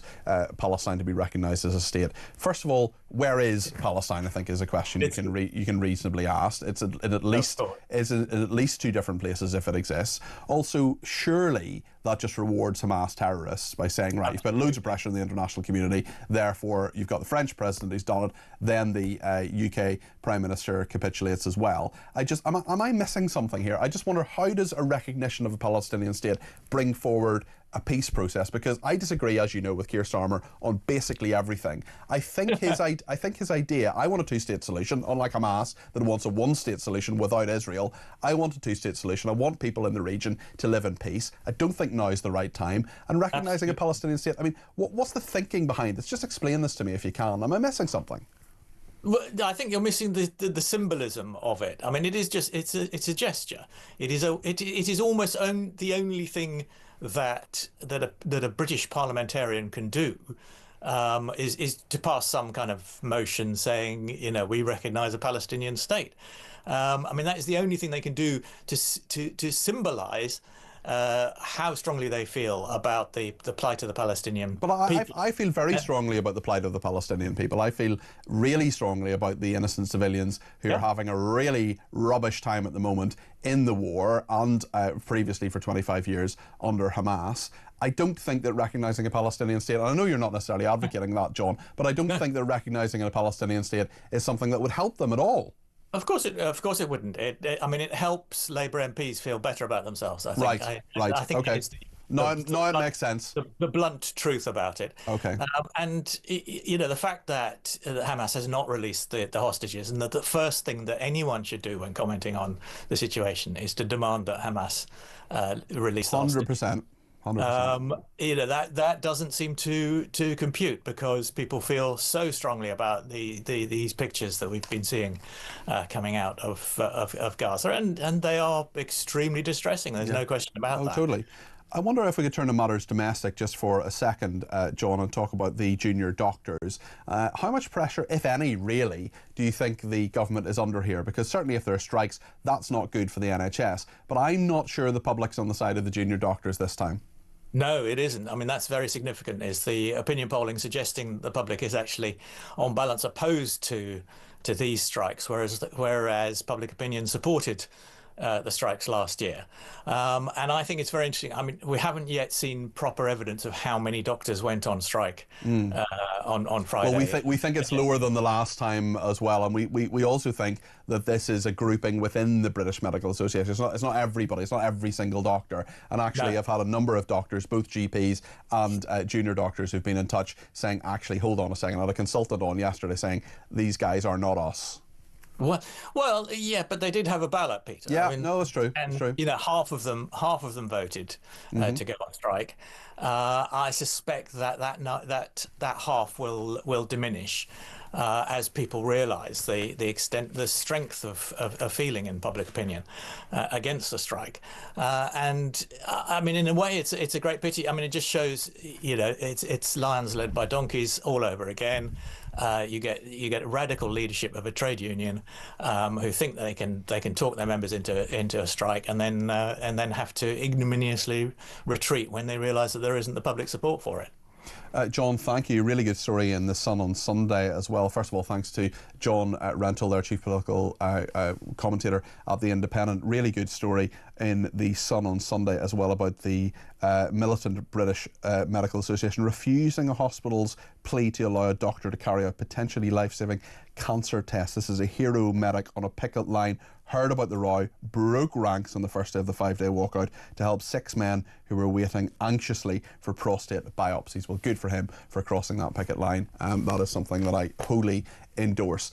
Trump, of course, is on the golf course. We can see a little bit of footage of that now. I think he is in Turnberry in Scotland. There are certainly quite a number of golf carts, one of them looking very much like it's armoured as well. I wonder if that is, certainly he'll have security with him at all times, as the President will indeed, not just at the moment, but for life as well. So he is in Turnberry. He's playing golf at the moment, but later on he's going to be meeting all sorts of leaders, including Ursula von der Leyen, the President of the European Commission, who looks a bit like Chelsea Hawks, and also Starmer. So we will get your reaction to that. We'll get all of your thoughts on all of these other matters as well. Dan and Kent, for example, saying, Peter, I've smashed the gangs of slugs on the lawn. I've dug the vegetable patch to fix the foundations all in one morning. Please feel free to give the government my number for advice.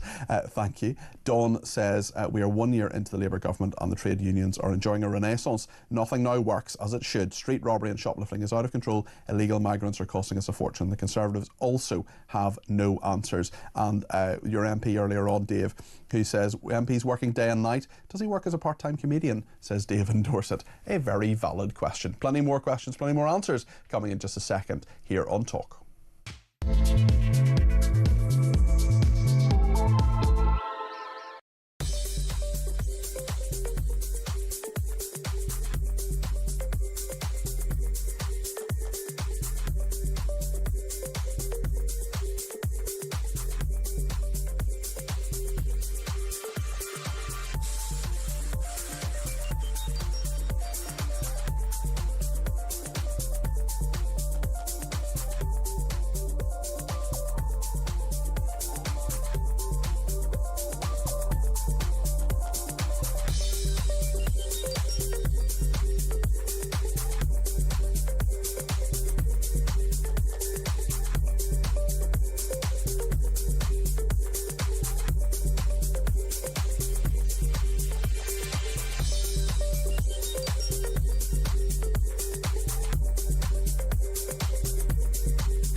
look, the asylum seekers, some of them may be genuine, are in a safe country in France, and they are committing a criminal act by coming over to the UK. And for us, instead of imprisoning them or punishing them or sending them where they should be sent to be processed, we instead welcome them. And what really infuriates people, all too often they appear to get a more generous treatment than people in need in this country.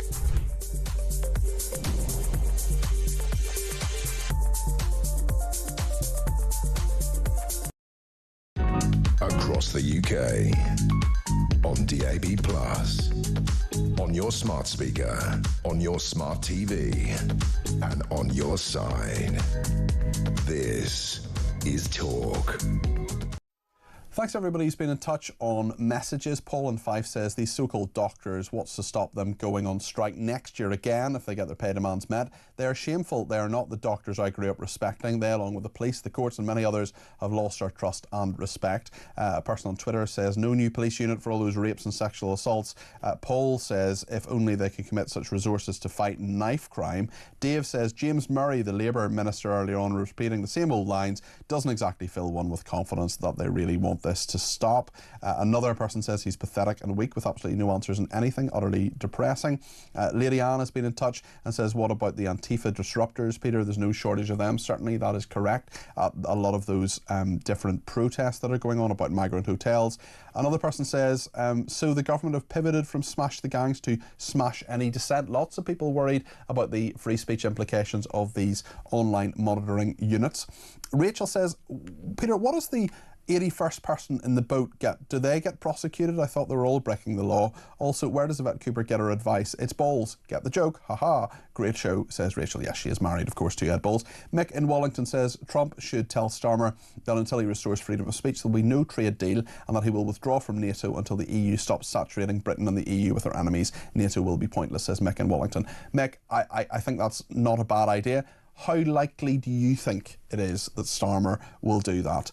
On James Murray as well, Becky says MPs like James use the Blue Peter method of answering questions. Here's one I prepared earlier. All pre-written and memorised, ready to regurgitate. When a trigger word is used, these answers are insincere, vacuous and utterly pointless. Tell us what you really think. Stephen in London says, don't be under any illusion. Labour and Starmer are fully aware of what they're doing. All the rhetoric is just bluff and smoke. They want to destabilise the country, to bring in new laws and state control little by little. Online safety bill, ?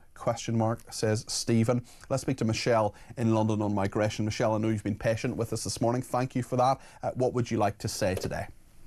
Peter, I have to say, what brightens my morning up when you have a laugh. You've got such a cute laugh. Thank you. That's very kind, Michelle. Everything like yay. Well, right. There's got to be you got to put a smile on some people's faces a little bit in this world, don't you, Michelle? I'd pub with you and have a tonic. Oh? I'm listening and I'm listening. Okay, Peter, thank you for like the patience today, and the lady who kept phoning back is absolutely amazing. But I know this is going to sound a bit hard. I don't care what is happening around the world. I just care what is happening in the United Kingdom. I think that's perfectly reasonable. I really do. I don't care because there's other countries now who can deal with it. We are a Christian country. We have got values. And you know what? Everybody who gets up in the morning, we have earned. We have done our thing to earn, do you know what, Michelle? I think you're absolutely right, and I don't think it's necessarily that you don't care about other countries. You just care about your own country more, and I think that's perfectly reasonable. You're not being harsh or horrible. You're simply saying, you're saying, why don't we sort the problems in this country first rather than importing problems? I think that's what you're saying. It's about earning respect. You can't just get respect, come over and think your entitlement. And everything what's happening in Epping, it's quite mind-blowing because I think of the programme called, is it The Clangers? The Clangers, they're the ones on the moon. Yeah. Yeah, when everybody is just talking and you're like, I don't understand you. Me, myself and I, we are a country, we have earned everything that we have had.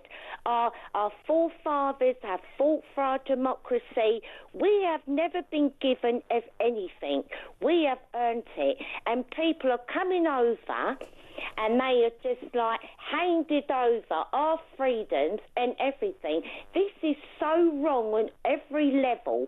You've got to earn something. You can't buy respect. You have to earn it. Now, I listened to that lady with a wheelchair. I'm in a wheelchair, and I'm telling you, it is really bad for people of disability in this country, and we have all worked. Now, nobody should be given anything. You have to earn it. They've come over here illegal, and people should remember and look it up in a dictionary. You have to earn what you've got. The government is giving everybody the key to the city. Now, this is wrong on all levels. Okay. You can't come over and think that this is a candy shop. You think you're obliged to rape our children because they're wearing things. These people should be in complete lockdown, caged up, not caged up, but like put in there because they haven't earned our values and our society. This is so wrong, Peter.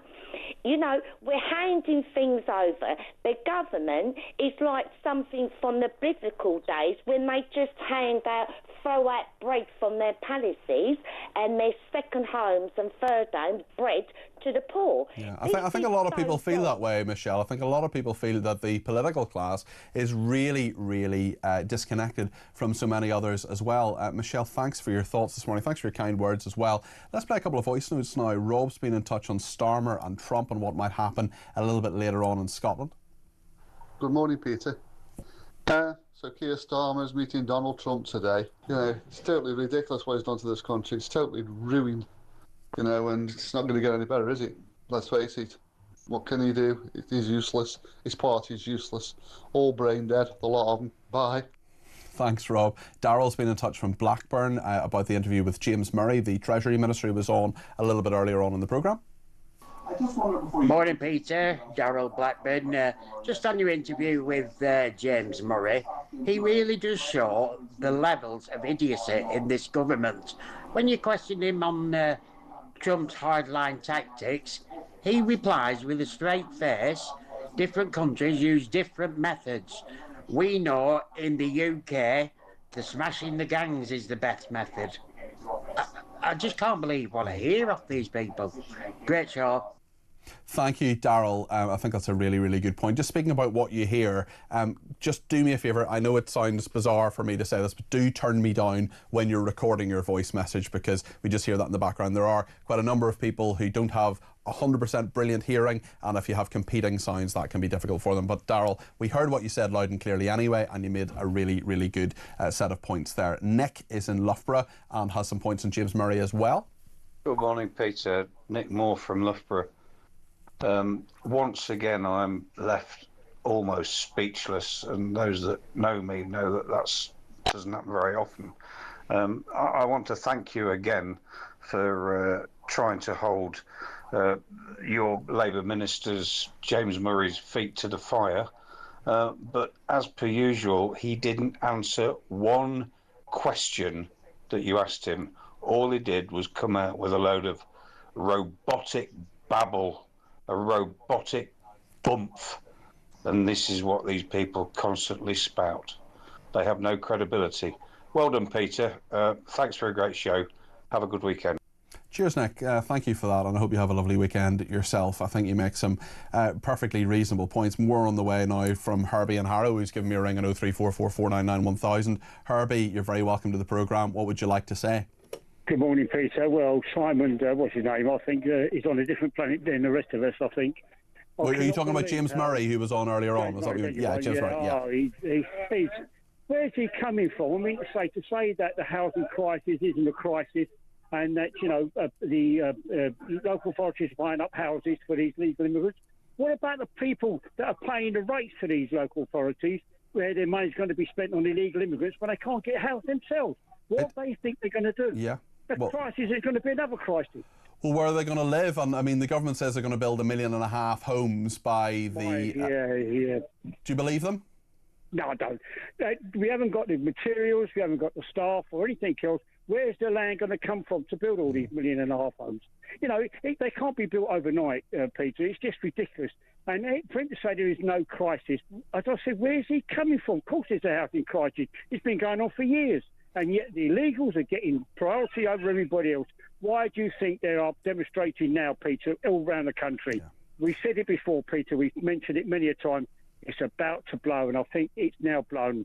Well, I just hope it stays peaceful. I really, really do. Herbie, thank you for your thoughts there. Liam is in Accrington. Sorry, there's a bit of dust on the screen there, and I wasn't sure what your name was there, Liam. Apologies. Liam, you're very welcome to the programme. What would you like to say? Hi, Peter. Nice to speak to you. You too. I just want to speak about the migrant crisis that we've got. Mm-hmm. What exactly is the end result that we're going to get? Mm-hmm. Mm-hmm. Because Keir Starmer seems to be doing absolutely nothing. I mean, he would say they are taking action. They're smashing the gangs. He would say that they've now got new legislation and so on. I mean, well, I know what you mean. And listen, part of my job is to put the other side across, Liam. But I'm as unconvinced as you are. I don't think the Tories have any grip on it. I don't think Labour have any grip on it. But I think what they need to have is political will. I think they need to have. Quite correct. They need to have the balls that someone like Trump has to actually do some serious things that are going to be really unpopular, but will be needed to be popular with our viewers and listeners and sort out the problem. It might be unpopular, but it might actually get the job done. And lead. We just need a bit of leadership. We're crying out for leadership. Exactly, because. Not being funny, but Starmer is never in the country, so we need a new leader, I think. Well, I think we're going to be stuck with him for a while. Liam, thank you for your thoughts. I really appreciate that. Martin's in Peterborough and has given me a ring, 0344 499 1000. Martin, you're very welcome to the programme. What would you like to say? Good morning, Peter. Morning. It's about the Middle East. We've been trying since the Middle Ages to solve the Middle East problem. We never will. Just let them get on with it. Let them kill one another. Let them destroy each other, because no matter what you do, neither one of them's happy. Don't we have a moral obligation? I mean, we have a moral obligation to the people of this country. We're doing on about parachuting aid into the Middle East. Let's parachute some aid into our own starving people, because there's people in this country starving. We've got children in this country that have got no clothes. We've got veterans that have stuck on the streets. But we're more interested in looking after everyone else. Let Britain solve Britain's problem. Let the Middle East solve the Middle East problem. Martin, it's got to the stage where nobody cares anymore. Yeah. And what do you think the number one thing in this country that the government needs to sort out, perhaps not thinking about the Middle East, but thinking about this country first? This country. They want to sort out the homeless, the unemployed, the people that just doss on the dole, get some moral fibre back into the country, and then we'll sort the other problems out. When we have war veterans from the Second World War up to present day struggling to make a living or even exist, and we've got pensioners that have paid into the pots all their life with nothing. Yeah. Listen, I think it makes it... We're Great Britain, we're great. Time of these people woke up, we ain't Great Britain anymore, we're the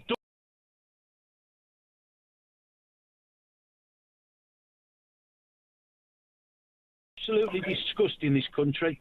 Martin, thanks for your thoughts there. I appreciate that. And thank you to Tim as well, who is a veteran, and he says these criminal migrants are being given benefits, phones, driving lessons, etc., that I could have only dreamed of while serving. It's no wonder our army is only at 37,000. Thank you to Ian. He says, so the law is being used to protect criminals. Illegal immigrants are criminals. In what kind of society does a government house criminals within the community? Government contract, where does the government contract with society start and end? Criminals break that contract and are removed from society. Has there ever been a protest, as this person, about anything that has actually made a difference? I don't recall one. Pointless. The government just doesn't listen. Listen, there were plenty of protests in the 60s in America, for example, about civil rights. They changed things dramatically. Peaceful action where people are making their point and making that point peacefully can work. It is possible. Stop picking them up at the sea border. Let the French escort them that far if they want them, but then leave them to make the rest of the journey under their own steam. Prevent the RNLI from doing this, says this person. Also, Tim says, please ask James Murray, why is he not representing the wishes of the majority, what we pay him for? Sorry, it's a little bit late that I've read that message, but thank you. Paul says, building new homes which will be handing over to migrants. That's what Labour is going to do. Dave said, James Murray says they're closing migrant hotels. They are not in social housing, so where are they living? Well, we did ask that question. I did say, where did they go? I'm not sure I got the answer that I necessarily wanted. James has been in touch and says 10 out of 10 for Michelle's call. And Ian says, can someone please explain to the left-wing protesters the difference between a refugee, an illegal immigrant or an economic migrant? Certainly, well, I think that is a conversation that absolutely needs to be had. We're going to be talking after the news to Rick Gates. He is the former deputy campaign manager for Donald Trump in 2016. Donald Trump on the golf course at the moment. He'll be meeting all sorts of international leaders a little bit later on, including our very own Sir Keir Starmer. What should that conversation be? What should they say? Let me know your thoughts on all of that and all the other matters that we are discussing today. 0344 499 1000 is the number to call, or indeed send a voice message to. Stay with us.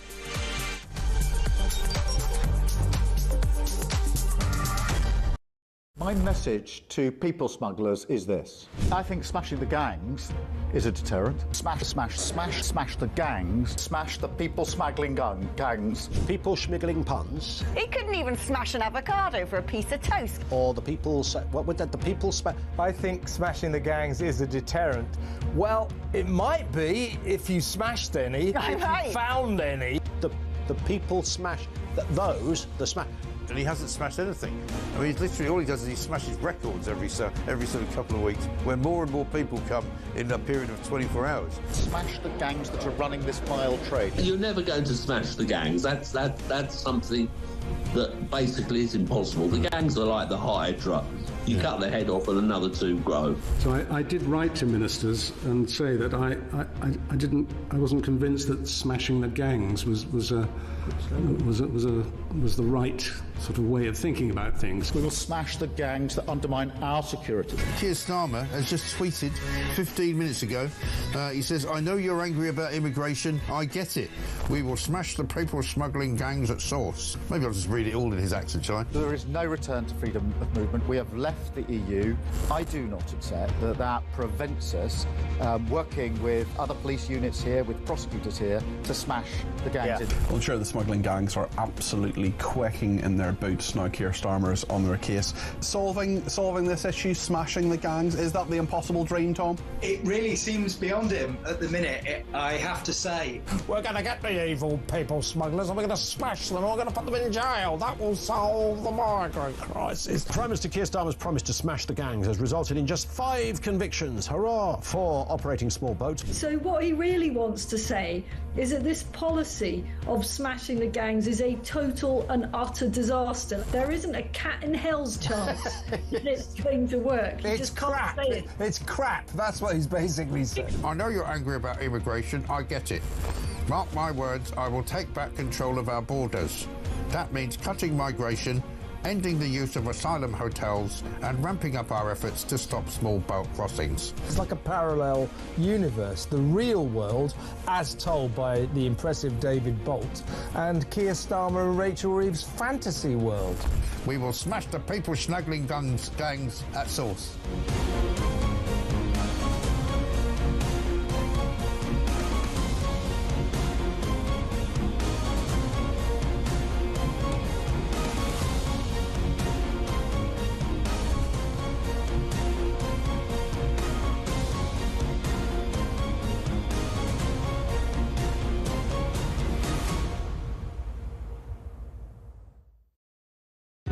Across the UK, on DAB+, on your smart speaker, on your smart TV, and on your side. This is Talk.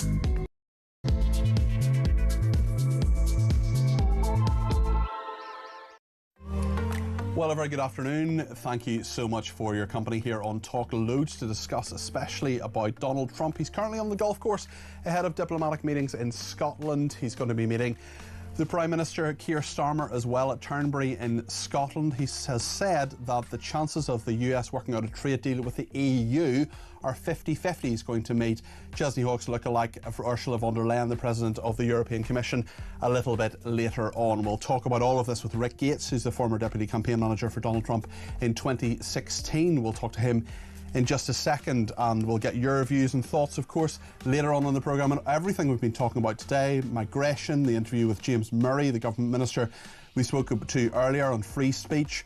Loads of calls, texts, tweets coming into the building. Add your voice to them. 0344 499 1000 is the number to call. You can text me 87222 with the word talk in your text. You can tweet me at talkTV, follow me at Peter Cardwell. Send me a voice note, less than a minute please. You can also send me a WhatsApp text message or give me a ring on the main number 0344 499 1000. Loads to discuss between now and 1 o'clock here on Talk. She says, well, that Jeremy is here for Drive tomorrow, but I'm doing the rest of Drive this week. So between 4 and 7, Tuesday, Wednesday, Thursday, Friday, I will be here doing Drive. So please join me for those programmes. Jeremy's going off on a well-deserved brackets, question mark, close brackets, holiday. So he will be heading off. Thanks to everybody who's been in touch, including Steve, who says, can we have an agreement with the USA that we can deport illegal migrants to the US, a safe country, and then when we pat the USA to process them and send them back to their home countries, this will still be cheaper than housing them here? Well, certainly Donald Trump's approach to immigration is something that Keir Starmer has been forced really to take notice of, not least because Keir Starmer said that immigration is killing Europe. Let's speak about all of this with Rick Gates now. He is the former Deputy Campaign Manager for Donald Trump in 2016. Rick, thank you very much indeed for joining me today. What a patriotic backdrop you have there for our radio listeners. Rick has the stars and stripes behind him, a beautiful flag, of course, that so many Americans feel incredibly and rightly proud of. Hello, Peter. It's great to be with you. Rick, I just wonder if we could start maybe with immigration, because that's something of great concern to our viewers and listeners. There's some movement from the government, or they would say there's movement from the government on that today. Donald Trump's approach has been very different, hasn't it? And he has said that immigration is killing Europe. Is that a view shared by many Americans, and are we at risk as a continent, but specifically as a country, as the United Kingdom, of being seen simply as a place that has a problem with immigration? Yeah, look, this is one of probably his two biggest items during Donald Trump's campaign in 2024, right before the election. And it's the one issue that he's been able to tackle with speed and effectiveness, because a lot of it is done through the executive branch of our government, which obviously he controls. So if you asked Americans today what probably Donald Trump's single biggest accomplishment is, it's basically, eradicating immigration, illegal immigration in the United States. And he's done a warp speed job at making sure that our border is protected. And that's had a compounded impact on national security. It's reduced crime. It's reduced fentanyl drugs into our country. So that's the one issue, like if you poll that the majority of Americans say he's done a fantastic job, and correlate that over to what's happening in Europe. I mean, remember when Angela Merkel and Germany had this issue, and now the UK is having it. It's a pretty, straightforward issue. Either you're not letting in the illegal immigrants, or you are. And if you do, the impact is pretty cataclysmic in terms of looking at the costs associated with it, how much your government is going to have to, as you say, pay, for the illegal immigrants in the country, and then obviously the deportation costs as well, if you decide to take a policy and remove those illegal immigrants from the country. Look, in our country, there's a law, there's a legal process to come into our country legally. That's what every American is asking to do. If you do that, great. There's a pathway. Donald Trump would be the first to tell you, come on in, but you got to do it legally.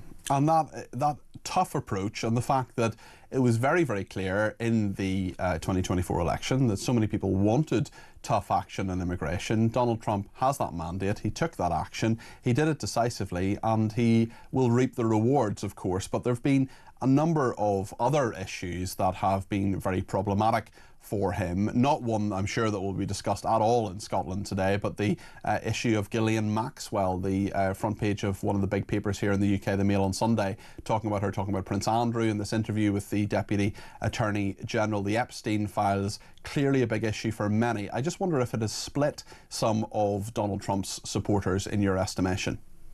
Yeah, I think initially some of the actions did, but I think if you look at over the last probably 3 or 4 days, there have been additional steps now to create this greater transparency. And that's what this is really about, both for Donald Trump supporters and the rest of America, is to understand what happened, is to make sure that government isn't hiding things. And that's one promise Donald Trump made coming into office. He said, hey, look, I'm going to open everything up. I'm going to talk about JFK. We're going to get those files out. We're going to get files out on Epstein, Martin Luther King. Let the American people see the information that the government was hiding. That's what he's got to continue doing. They've kind of cleaned that up. Like I said, over the last few days, they are going to be releasing additional files. There's some grand jury testimony, which typically is not released, in the U.S. as a process. And that now has been approached with the courts, and we'll watch for that information to come out. But it's definitely taken its toll. But I think over the next probably few weeks, couple months, we're going to see a lot more information come on that issue now. And that has kind of reunited what we call the MAGA base. Just in regard to Donald Trump, of course, he is in Scotland. He's at Turnberry, and he has been playing golf this morning. He's going to be meeting a number of leaders, the Scottish First Minister John Swinney, the President of the European Commission, Ursula von der Leyen, and he's told, apparently Sky News is reporting anyway, that Donald Trump has said the chances of the US working out a trade deal with the EU are 50-50. What is your analysis on this? I think the odds are probably a little better than that, but I think you have to go into negotiations, putting the best foot forward. So I think Donald Trump is trying to create, an air of a little bit of skepticism. It has been hard with the EU. We're obviously each other's largest trading partners, and collectively we account for the third, of global trade. But the EU has been tough, and I think the president intends to be as tough as he can. Look, back here in America, even some of the most skeptical economic experts have now come around and said, wow, we were wrong. This whole renegotiation of tariffs around the world has created huge economic incentives for the United States. We've already collected over $100 billion in tariff revenue that we didn't have before. So Americans are coming around and saying, wow, we knew it was going to be tough. We knew there were going to be some issues, but overall, it seems like we're moving in the right direction. The tariffs with the EU are going to be absolutely enormous. Again, I think because of the size of the two organizations, the entities, and the trading that we do collectively, we'll have to see. I'm pretty optimistic about it. I do know that the president is very incentivized to get deals done. He likes doing deals. The art of the deal. Background. Yeah, so I think we'll get some. I think we'll have a deal by the end of the trip. Yeah, apologies if you just heard me clapping when Rick was talking there. I do, of course, appreciate what he was saying. I wasn't applauding him. I was trying to kill a fly that has come into the studio.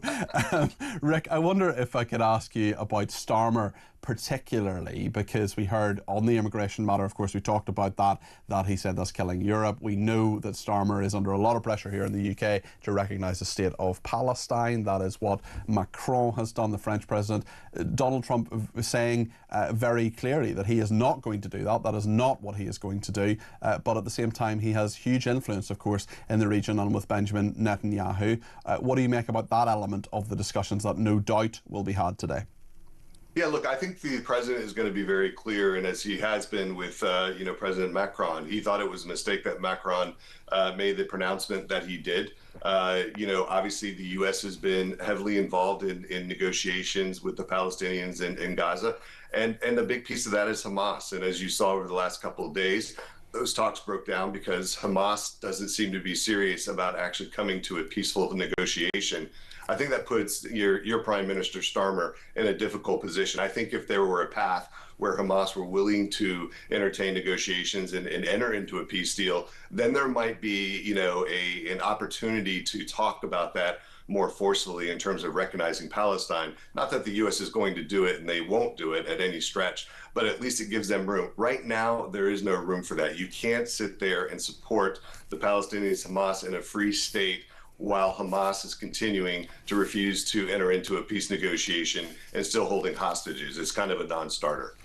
J.D. Vance, who is coming to this country as well for his holidays, in fact, he's going to be in the Cotswolds in England fairly in the next few weeks, following in the footsteps of Kamala Harris, who's here at the moment, and Ellen DeGeneres. It sort of gets worse as that sentence goes on. J.D. Vance very annoyed and worried, particularly about free speech. And they're here in this country, you may not be aware of this story, Rick, but I'll just tell you, an elite police squad is going to be set up by the Home Office, by our version of Homeland Security, to monitor anti-migrant posts on social media. Now, there are a lot of people worrying about this from the perspective of free speech. Clearly, if they catch people who are planning violence, well, that's fair enough.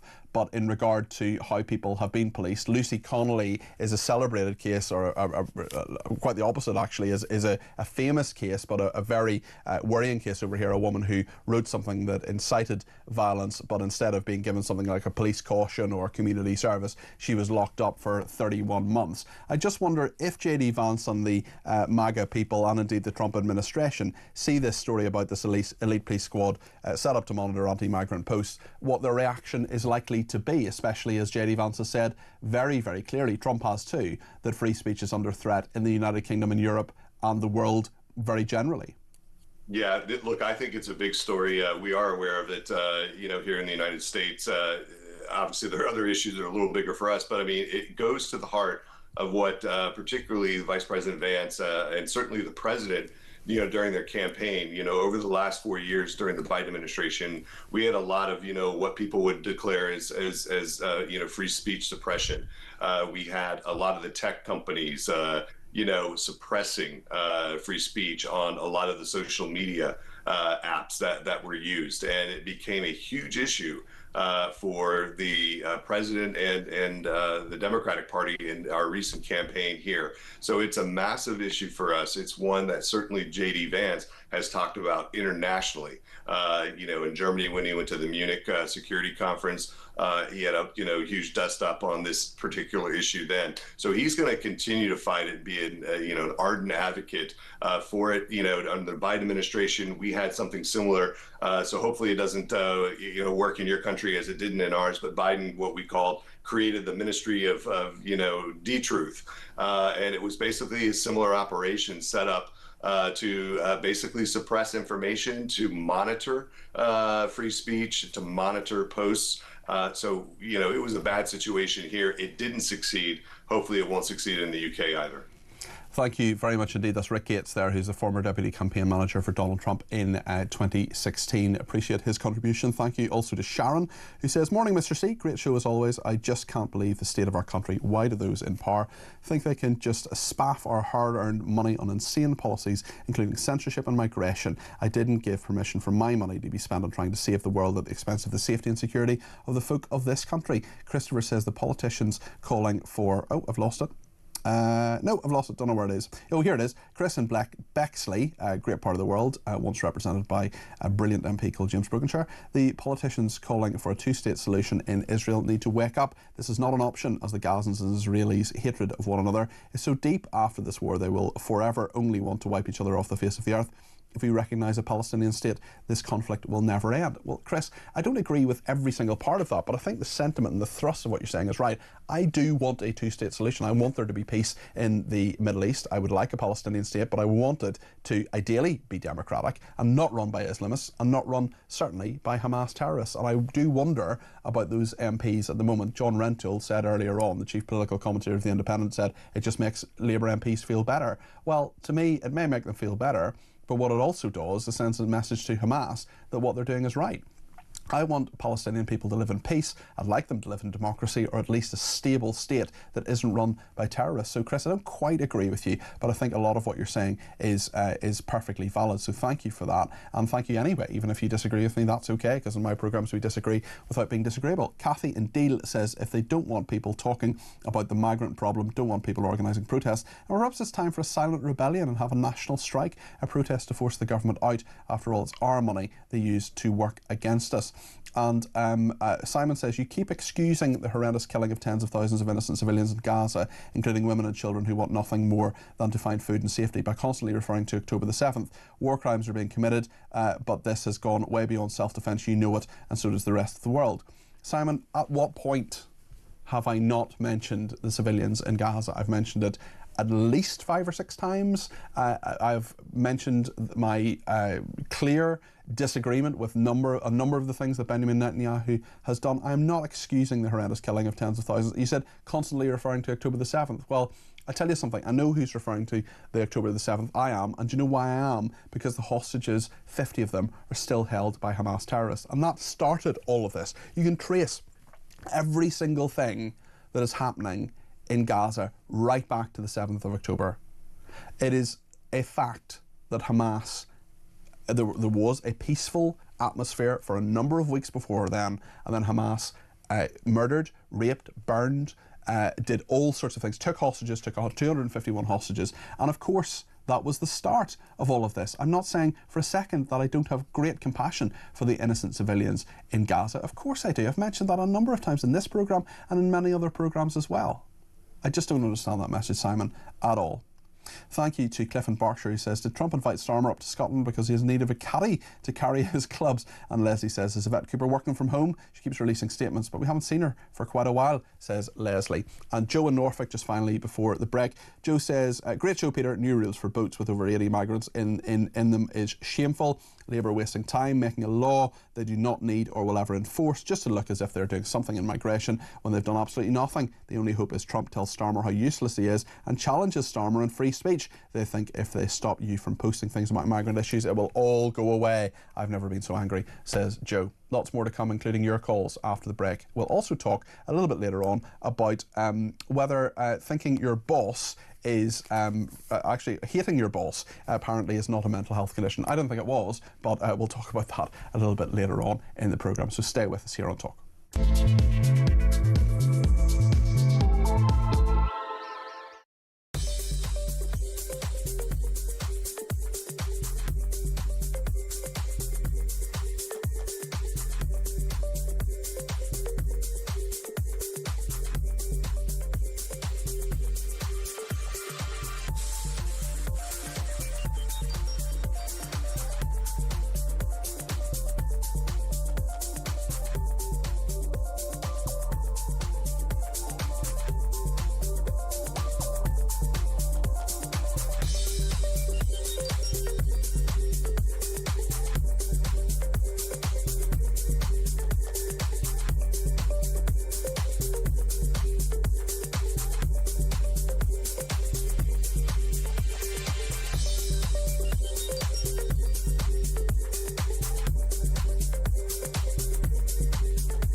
Look, the asylum seekers, some of them may be genuine, are in a safe country in France, and they are committing a criminal act by coming over to the UK. And for us, instead of imprisoning them or punishing them or sending them where they should be sent to be processed, we instead welcome them. And what really infuriates people, all too often they appear to get a more generous treatment than people in need in this country.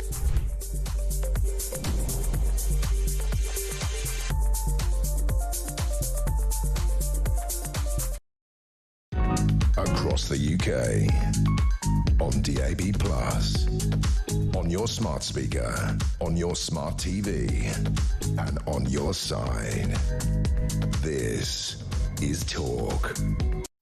Thank you to John in Suffolk, who says, just to let you know, close to me in Norwich, a group of army veterans have set up a camp outside a migrant hotel this weekend as a tent protest, union flags flying from flagpoles. Good for them. Great show, says John. Thank you to John Boy in the West Midlands, who says the conversation between Trump and Starmer, POTUS, you've no idea what you're doing. Do you understand that? Says John Boy in the West Midlands, sending that on a phone using a text message at 7222 with the word talking as text and not a typewriter like John Boy in the Waltons. Paul says, if they don't know where these migrants are from, how can they then give them asylum? I don't get it, says Paul. And Barbara in London says, listen to your interview with James Murray earlier on. Spouting his prepared speech, which he has given to every show this morning, are Labour ever going to stop blabbing on about what they inherited from the previous government? This Tories inherited far worse from Blair and Brown. And Jackie says, can you find out what the assessment criteria is for asylum applications? Because if they've thrown away their ID, how can they properly vet them? Very good point, Jackie. Well, they believe a lot of things that they say. They say, oh, I have been, persecuted. I've been human trafficked. All the rest of it. I actually worked in the Home Office for a short time as a special advisor there, just for a few weeks, and I was involved with things to do with human trafficking. And what often happens with asylum seekers, they're literally on the steps of the plane. They're about to deport them, and then they say, oh yeah, I was a modern slave, I was trafficked, and then they have to start a process all over again. On migration, Mick has been in touch from Chesterfield. Mick, you're very welcome to the programme. What would you like to say? Well, afternoon, Peter. I've been listening intently to all the conversation about the immigration crisis. First of all, I would like to say that anyone who believes that politicians can solve or have the will to solve the crisis are complete fools, because it's the politicians themselves who have created the crisis. Yeah, it's a fair point. Secondly, this business about people being assessed as to their possible immigration status, how can anybody be assessed if they have no proof as to who they are? It's like me turning up for an interview somewhere and having no proof of who I am. How can I be given a job if they don't know who I am? It's all utter nonsense. And if there is any evidence of this processing of asylum seekers, illegal migrants being processed, where is the evidence for it? Yeah, I've never seen any figures for so many people being processed. Well, I believe it's a nonsense. I believe it's a complete there are figures out there, Mick, on terms of the number being processed. They do exist, but clearly there are massive backlogs in all of that. Listen, thanks for your comments, Mick. I really appreciate them. Elliot's in Bushy and has some thoughts for us on the James Murray interview. This was the Treasury Minister we spoke to a little bit earlier on in the programme. Elliot, you're very welcome to the programme. What would you like to say? Yeah, thank you, Peter. Truly excellent programme. If I could, basically the interview and then something on the Israel thing, if I may. Go for it, of course. Okay, you asked a brilliant question, did you not? You talked about 4,500 individuals who had gone back voluntarily. He quotes a figure of 35, but they haven't gone back. That leaves 30, if you see what I'm saying. Yeah. Where are they being housed? Yeah. Who's supporting them? And nobody asks. I asked the question, who are the owners of these hotels? It's not sort of Grand Hyatt or, I don't know, Trust House Forte that was. What are they saying about it? No one discusses. Well, they're taking the money, Elliot. That is what's happening. They are taking the money. They're being told, and I actually know a small hotel owner who refused an offer from the Home Office. I've mentioned this before on air. I'm sure he won't mind me saying this. Runs a really good hotel in which I have stayed, a small hotel, and works really, really hard, and could easily have the Home Office came to him and said, we will guarantee every single room in your hotel will be full for the next 7 years, 365 days a year. That is a guaranteed income for someone who came through COVID, who had, you know, huge losses through COVID, as many hotels did, really rough time in the last few years, who works, you know, 7 days a week, very, very hard. By the way, you can have your hotel full for the next 7 years. And to his huge credit, he said, no, that is not what I want to do. Okay, so that's a very good point, and I accept that. But to me, that predicates what I next want to say before the Israel thing, if I may please. I believe, and the people I speak to, just day-to-day people, no one special, families, good friends, whoever, they believe there is a secret agenda here that emanates going way back to the Blair years, but right through this toxic Labour Party, and now it'll come about through the Corbyn party, which I think is a good name, Hezbollah, very good. And they want to change this country. They want to completely change it. And if you're white and you're English or Scottish or Welsh, you don't count. You simply don't count. They actually want to change the makeup and the culture. And in the old days, Peter, this was called treason, and you used to get strung up for it. That is what they are doing, and that is what they've done. In my view, it is a disgrace, and it is both a civil and criminal offence. And these are people who are desperate to say these things. Peter, they can't, because they're frightened, because if they do, they'll be called racist or they'll lose their job.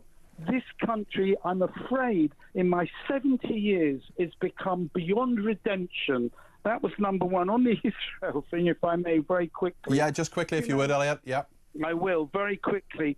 Two-state solution. Do you know, maybe he stopped pay for slay, but the education of the local residents under the Palestinian Authority in the West Bank is awful. They call Jews pigs. They treat them as pigs. And the last minister of sport, it's on the news, it's all there, I must just tell you this, Ahmed Jibril, he said the first phase is back to the 67 lines or borders. They weren't borders. They were simply ceasefire lines after the Six-Day War. And the second phase, although we don't tell the West, is the rest of the country, river to the sea. Yeah. Well, that is illusion. This whole thing is a lie and a corrupt, terrible illusion of the sycophantic West. We are so weak and we are so stupid that we refuse to see the truth. I'm sorry to say it. It's successive governments of our own fault. That Middle East thing actually ties up with the social situation we have with the immigrants, if I can put it politely. Yes, you can, and you have, and you've made your points really, really well. Elliot, thank you. That's Elliot in Bushy there, just north of London, where many people have some very good points. There are two people I can think of who live there who exercise incredibly good editorial judgment, Elliot and indeed my boss. Right then, we are going to talk to Lucy Beresford in a second, the psychotherapist, in regard to whether hating your boss is not a mental health condition. I said that about my boss because he's a wonderful man, the Ayatollah of audio, Denny Morris himself. I don't hate him, but if you do, is it a mental health condition? We'll talk more about that in a second.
across the UK.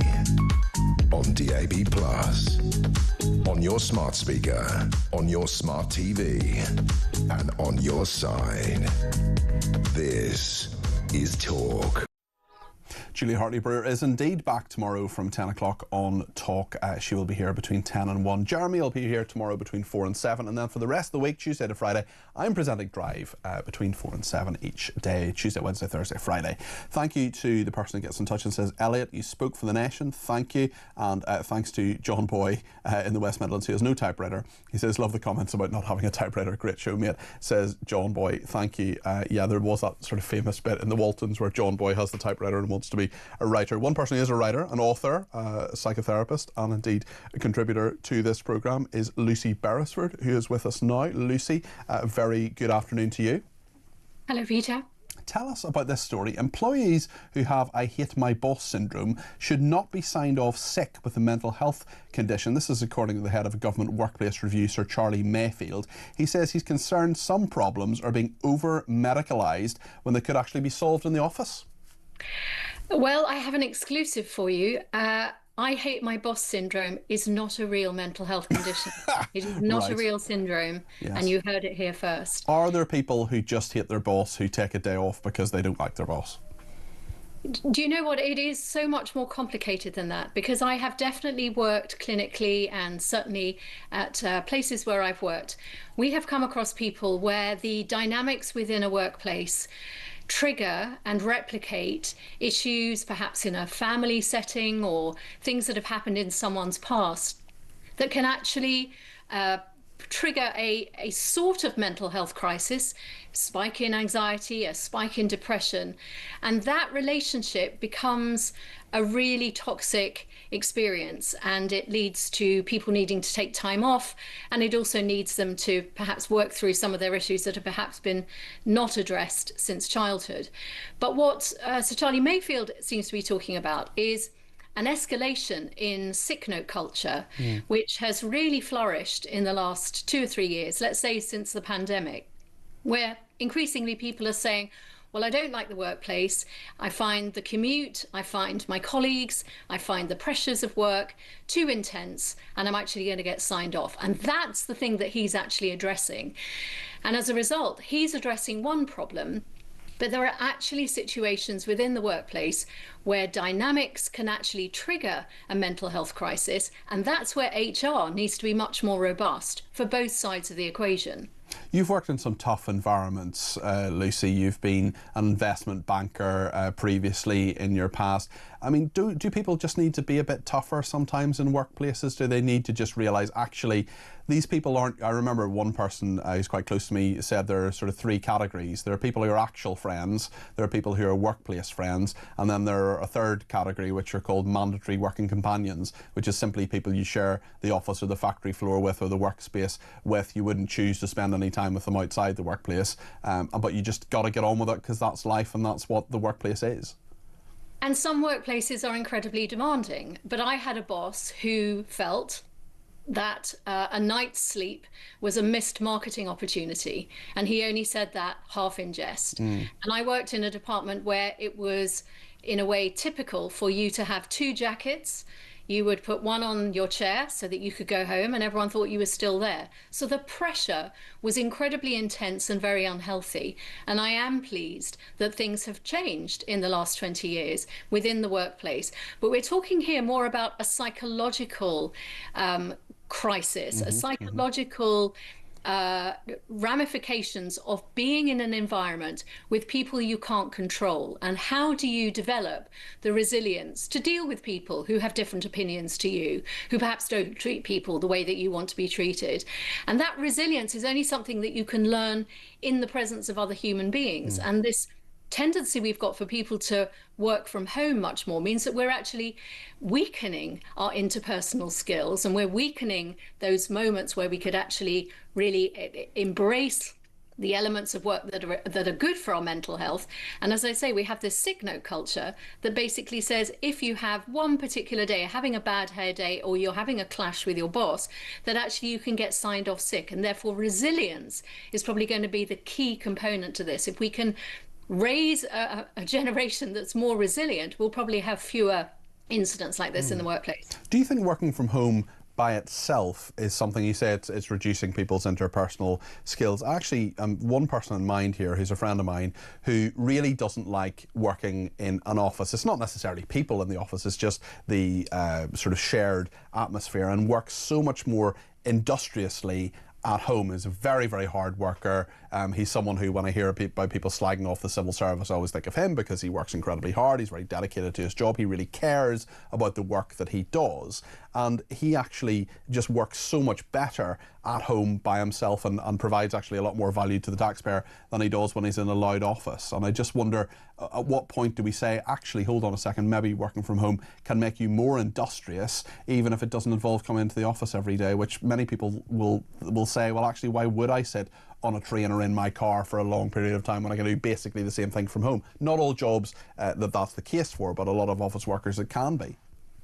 Well, this is the point, that there are many jobs. You can't be a hairdresser and just work from home and expect your clients to sit in a salon waiting for you to arrive. And for sure, there are definitely going to be one-off cases where someone's productivity, if that's the only measure that you're assessing. But in this particular case, it's this person's happiness as well, and their happiness in their work. And I would be interested to know, and obviously I don't know this person in question, but I would be interested to know what it's like for their colleagues. Do they find it tricky that they don't have FaceTime with this person, that they don't actually get to know them as an individual? Because work is about productivity and remuneration is usually pegged to that. But your workspace is also an environment where you get to have an experience that works for you as well. And that's where you get to say, well, your way of interacting, your way of working kind of bumps up against mine. And somehow we've got to come to some kind of accommodation. And so Charlie Mayfield was identifying those moments where someone was saying, well, I don't like being told by my boss that I haven't done a very good job. Well, that's kind of what your boss is meant to do. And maybe you haven't done a very good job, which is the point. Maybe you're not a very good employee. You know, there's that as well. I wish that appraisals, kind of annual appraisals and remuneration for all tiers of the hierarchy within a workplace were very much based not just on your productivity and your output, but also how you interact with your colleagues. Are you a great boss? Are you a team player? Well, we have a society, Lucy, that rewards results rather than process, which is something I think that needs to change. Perhaps a conversation for another. That I'm afraid goes back to schooling. If you have a schooling education system that is only about your 10 times table, then the rest of your life will be predicated on the idea that I've always got to be achieving and my value doesn't come from other things. As a great teacher taught me once, education is what's left when you forgot everything that you've been taught. Lucy Beresford, thank you very much indeed. Lucy is an author, psychotherapist and broadcaster as well. Lots of your calls coming your way in the last 19 minutes of the programme. You want to get your voice on the air, send me a voice note or give me a ring on 0344 499 1000.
Some breaking news this morning revealed that under the Terrorist Act, 242 people were arrested in the year to June of this year. Something you can indulge in as to all the people who aren't going to prison because, well, there's no prison spaces. So this is a Talk exclusive we've been looking at. I said, you take these cuffs off me and speak to me like a human being rather than a common criminal. You're just left wondering, does these people who lead us actually hate Britain? Yeah. Do they not love our country and everything that we've stood for? Across the UK, on DAB+, on your smart speaker, on your smart TV, and on your side. This is Talk.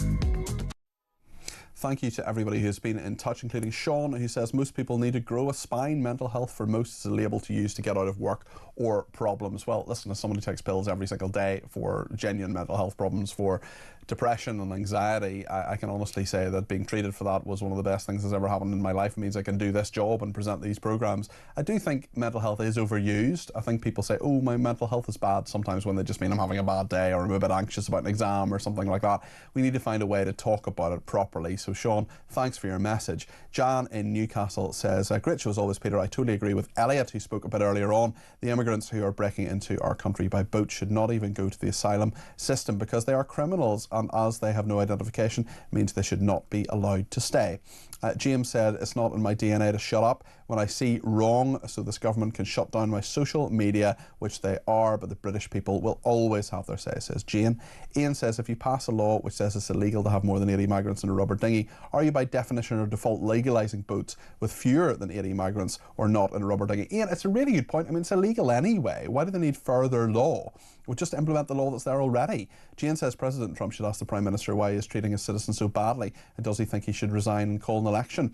Anne and Kent, Peter, I love Lottie's idea a bit earlier on of a weekly tombola and prize for the stupidest Labour idea. I cannot believe the latest idea of boats breaking the law if they have 80 illegals on it. A boat coming here is illegal if one or 80 are on board. How stupid are these people? The gaslighting is disgraceful. I hope Trump gives Starmer hell today in their meeting. Well, Alan's been in touch from Merseyside about migration. Alan, you're very welcome to the programme. What would you like to say?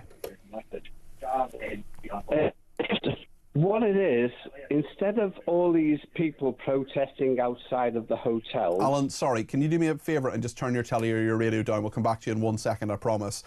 Stephen is in Glasgow. We'll come back to Alan, I promise. But Stephen in Glasgow first on migration, please. You're very welcome to the programme. Yes, sir. Thank you very much. I'd like to say that I think there's a protest in England at the moment. Or maybe perhaps Starmer might have to be forced to resign or emergency election will be held. I think it's beginning to happen in Glasgow now. Protests against illegal immigrant criminals invading Great Britain by that channel. What should Trump say to Starmer today? What advice should he give him? To stop them coming by the boat. Mm-hmm. But even I don't understand why the Royal Navy or the Royal Navy Coast Guard couldn't have stopped him at the beginning. Yeah. I mean, when and not just Starmer, I'm going back to the days to Cameron, right through to Boris Johnson. Why did they not put their Navy there for? Yeah, well, it's a very good point, Stephen. I think a lot of people will agree with it. Thank you for your call. Alan, we've got you back. What would you like to say? What I'd like to say is, instead of all these people protesting outside the immigrant hotels, which I agree with, by the way, why don't they all, or a lot of them, go down to the port and literally stop all the immigrants coming out of the port? It's not just the port, though, is the problem, Alan. They're not coming to one place. They're coming to all sorts of parts of the coastline, aren't they? Yes, I understand that. But there's thousands and thousands of people live down that way, and I'm pretty sure that if they just stop them, even for 1 or 2 hours... But this is Border Force's job. I mean, they have the word border in their title, and they're meant to stop this, aren't they? Yeah, they are meant to stop them, I understand that, but they're not doing the job, are they? No, they're going out there and taking them off the French, and I think it's bloody cheeky that the French have asked for all life jackets back. Why don't we just turn around and say, no, don't give them back? Well, this is the key. They can pay for them themselves out of our 500 million. I mean, that's a specific point, Alan, but it's a wider point as well, in the sense that there just needs to be a bit of toughness here. There just needs to be the political will to get this done, because if you have political will, you can do it. You can solve this problem. It is possible. I know it's possible. I mean, I wish I'd lived down there, because I would be parking my car across... whenever I see a boat coming in with them in, I would park my car across the main entrance for an hour, 2 hours. Yeah. Well, just to slow them down from coming in, and then it would go from... I think this is going to really take over the whole of Britain eventually. Well, I certainly hope not. I hope there can be some sort of solution to it. And Alan, thank you for your thoughts. Migration, a big issue today. Lots of people getting in touch about it, including Pete in Shrewsbury, 0344 499 1000. Pete, Shrewsbury or Shrewsbury? It doesn't matter. You can say either way, Peter. It really doesn't matter. Okay, cool. My point is going to be along the lines of immigration. I actually used to live in Australia, and part of my role was to design mining camps. Okay. Now, generally, a mining camp is between 6 months to 6 months, and it's from putting a spade in the ground to it being full. And generally, there were 600, 700 people. I might be being either clever or really stupid, but there are 130 uninhabited islands around the UK. The largest is Taransay, which is 4 miles by 3 miles. Never heard of it. Surely, what's it called? Surely it's called Taransay. Do you not remember the Castaway programme in 2000? Yeah, Ben Fogle and all. Yeah, I remember it now, yeah. That is the island. So, hey, what I'm suggesting is that, and like I say, I might be being stupid or really clever here, is that you can put a camp on those, and these people come, and then you say, hey, you're now safe, we're going to put you in the camp. We feed them, we clothe them, and we keep them there, and we say, hey, you're safe now from wherever you're coming from yourself. Now, we also can put foreign criminals, people who we can't be deported, like all the grooming gangs. Now, here's a really, really outrageous idea. When somebody gets to the point of saying, hey, I really don't like it here, we take them to Dover and we say, here's a boat, which you came across in, and we escort them to the French maritime line. And they said, okay, go back to France. Pete, I don't think any of those ideas is a bad idea. I just wonder if any of them would ever be done by this government. What do you think? Oh, I think that, I do appreciate that. Is a valid answer from you, but a bit of a cop-out. But the thing is that what are they going to have when we've got Southport riots all over the UK, or we've got, the types of riots and things that it's going to happen? And your figures... What was it? The entire tax take for Manchester. Manchester, that's right, yeah. Immigration. Yeah. So what we're going to do this time, when I'm talking to you next year, and you say it's actually Manchester and it's Liverpool now. It's going to bankrupt the country. And Trump has said this morning, you've got to do something about this Europe, otherwise there'll be no Europe. Yeah, well, listen, I think a lot of what you say makes perfect sense. Pete, thank you for that. Thanks to Betty as well. He sent a message. He says, hi, Peter. It was not until they started picketing long-term all the facilities that supported the pro-bills that the attitude of government changed in Ireland, and they started deporting people, protests outside every Labour MP's house peacefully for a few weeks, and they will see the light. No, sorry, Betty. Disagree with that. Do not protest outside MP's houses. Not going to agree with that. Apologies.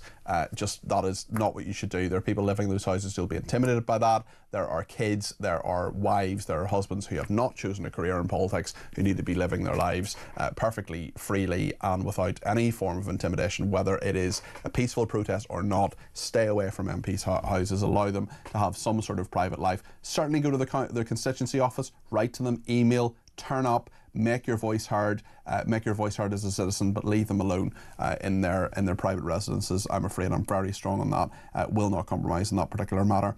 Cliff in Berkshire says, Labour, it's a new law every day. Perhaps you'd run a feature called Law of the Day. Maybe Law of the Week. Maybe get Tech Up Dave involved. Maybe people would send pictures in. You never know. I'm sure Phil Dave will ban it. Jill in Hertfordshire says, it doesn't matter how many illegals are moved out of hotels. The government will have contracts with hoteliers, so we'll have to keep paying. It's a very good point, Jill. Let's hear from William in Glasgow on migration. William, you're very welcome to the programme. What would you like to say? Thank you very much, Peter. I love your show. Thank you. Just like to say that you hit a point there about your friend of yours that offered a 7-year contract to house illegal migrants. Now, the taxpayers are already paying a fortune for this just now.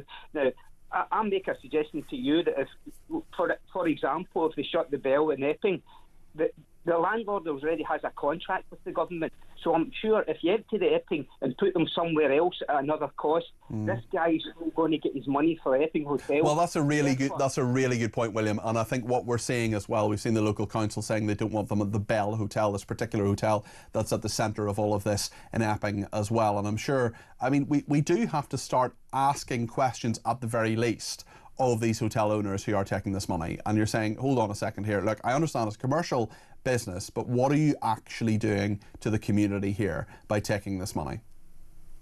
Yeah, but also, you know, if you're paying this Epping Hotel, and if they shut down, they're still going to be paying. Yeah, no, I think you're right, and I think there are a lot of contracts there as well, William. What I mean, Trump and Starmer are in your part of the world, not quite. I know you're in Glasgow and they're elsewhere in Scotland, but they're closer to you than they are to me today, William. What sort of conversation would you like them to have? Who are we talking about? Trump and Starmer. Trump and Starmer. I don't know, but Trump's already... The whole world's telling Starmer, you need to stop giving these people everything that's going. I mean, tomorrow they could just go like, there's a tent. They could do it tomorrow. Why not just do it? You know, France is doing it, Greece is doing it, Denmark's doing it. Yeah. Germany as well. William, really good points there. Thank you. That's William in Glasgow there. Nikki has been in touch as well and says, hi Peter, I've heard a few people saying about putting the migrants on islands near Scotland. We don't want them. We have the SNP, so have enough problems. And Rob says, all sensible ideas, but the ECHR rules that only apply to the UK would stop it, according to Keir and co. as well. Well, you're absolutely right. But also, let's remember David Cameron as Prime Minister. I'm not saying he was the world's best Prime Minister by any stretch of the imagination, but one thing he did was when the European Court of Human Rights said, you've got to give prisoners the votes, he said, no, we're not doing that. We're ignoring that. He ignored it. What was the consequence? Zilch. Nothing happened. It was fine. Jean is in Felixstowe and has thoughts on the matter of migration. Jean, you're very welcome to the programme. What would you like to say? Hello, Peter. Lovely programme as usual. Thank you. Yes, I'm totally against illegal immigrants. They're just a load of crooks who throw all their identification papers into the sea or dispose of them in some other way. There should be no entry into Britain without proper identification. Just detain them and then deport the lot of them, and I don't even care to where. Do you not think we should accept genuine asylum seekers, people who are genuinely fleeing persecution, Jean? Yeah, but how do you know they are? If they're genuine, they shouldn't throw their papers into the sea. Yeah, that's true, but not all of them do that, Jean. Well, most of them do. Yeah, okay. Jean, listen, thanks for your thoughts. I really appreciate that. Thanks also to Steve in Suffolk, who has been in touch and says, Peter, please teach me how to be as calm and patient as you do when you don't agree with someone. Seriously, you're a credit to yourself and your family. I really don't know how you do it. Steve, deep breaths is a very good strategy. And I've learned, I was much more hot-headed as a youth, but now I'm old and grey. I'm someone who can be a little bit more patient. But yeah, it is a skill, and sometimes you're sort of seething with certain people, usually people who I strongly disagree with, not usually the guests, not usually most guests. Most guests are great, and almost all callers as well. Mark is in Lincolnshire, who's a caller I like very much. Mark, you're the final call of the show. We've got about a minute left. What would you like to say? Hi there, Peter. Great show as ever. Thank you. Yeah, the Online Safety Act, what an absolute load of garbage that is. It just seems like government overreach to me, to be honest. They just want the ability to control the narrative. I don't believe it's got anything really to do with protecting kids. You know, if they were interested in protecting kids, then you wouldn't be saying, oh, well, you need, ID to access porn sites, that kind of thing. What you'd be saying is people entering the country illegally without ID would be locking you up instantly. Also, any 12-year-old knows how to get what's called a VPN, which is this thing where you can say that you're in a different country. It's just a piece of software that you can download from the internet, so you can circumvent this these ideas about the Online Safety Act. And you don't have to talk to me about VPNs. I know about that kind of stuff. VPNs can be controlled as well. They can deny access from your ISP level, should they wish to, which I imagine they probably will. If they think that if everybody starts jumping on a VPN, that's exactly what they'll do. They'll force the ISPs to restrict access to VPN servers. Then you're going to be in the realms of what people in China and places like that do. Yeah. And that is using, operating systems like Tails, which access exclusively the Tor network. The dark web. You've slightly lost me. You're clearly an expert in these things, Mark, but just a brief word on the police unit to monitor anger over migrants, looking at what people are posting online. What do you make of that? Well, like I said, Peter, it's controlling the narrative. They only want you to know what they want you to know. Yeah. That whole thing is not really going to target somebody like Talk. It's going to target citizen journalists. Yeah. They're the real problem for the state. Okay. Because they're the ones bringing the news live as it is on.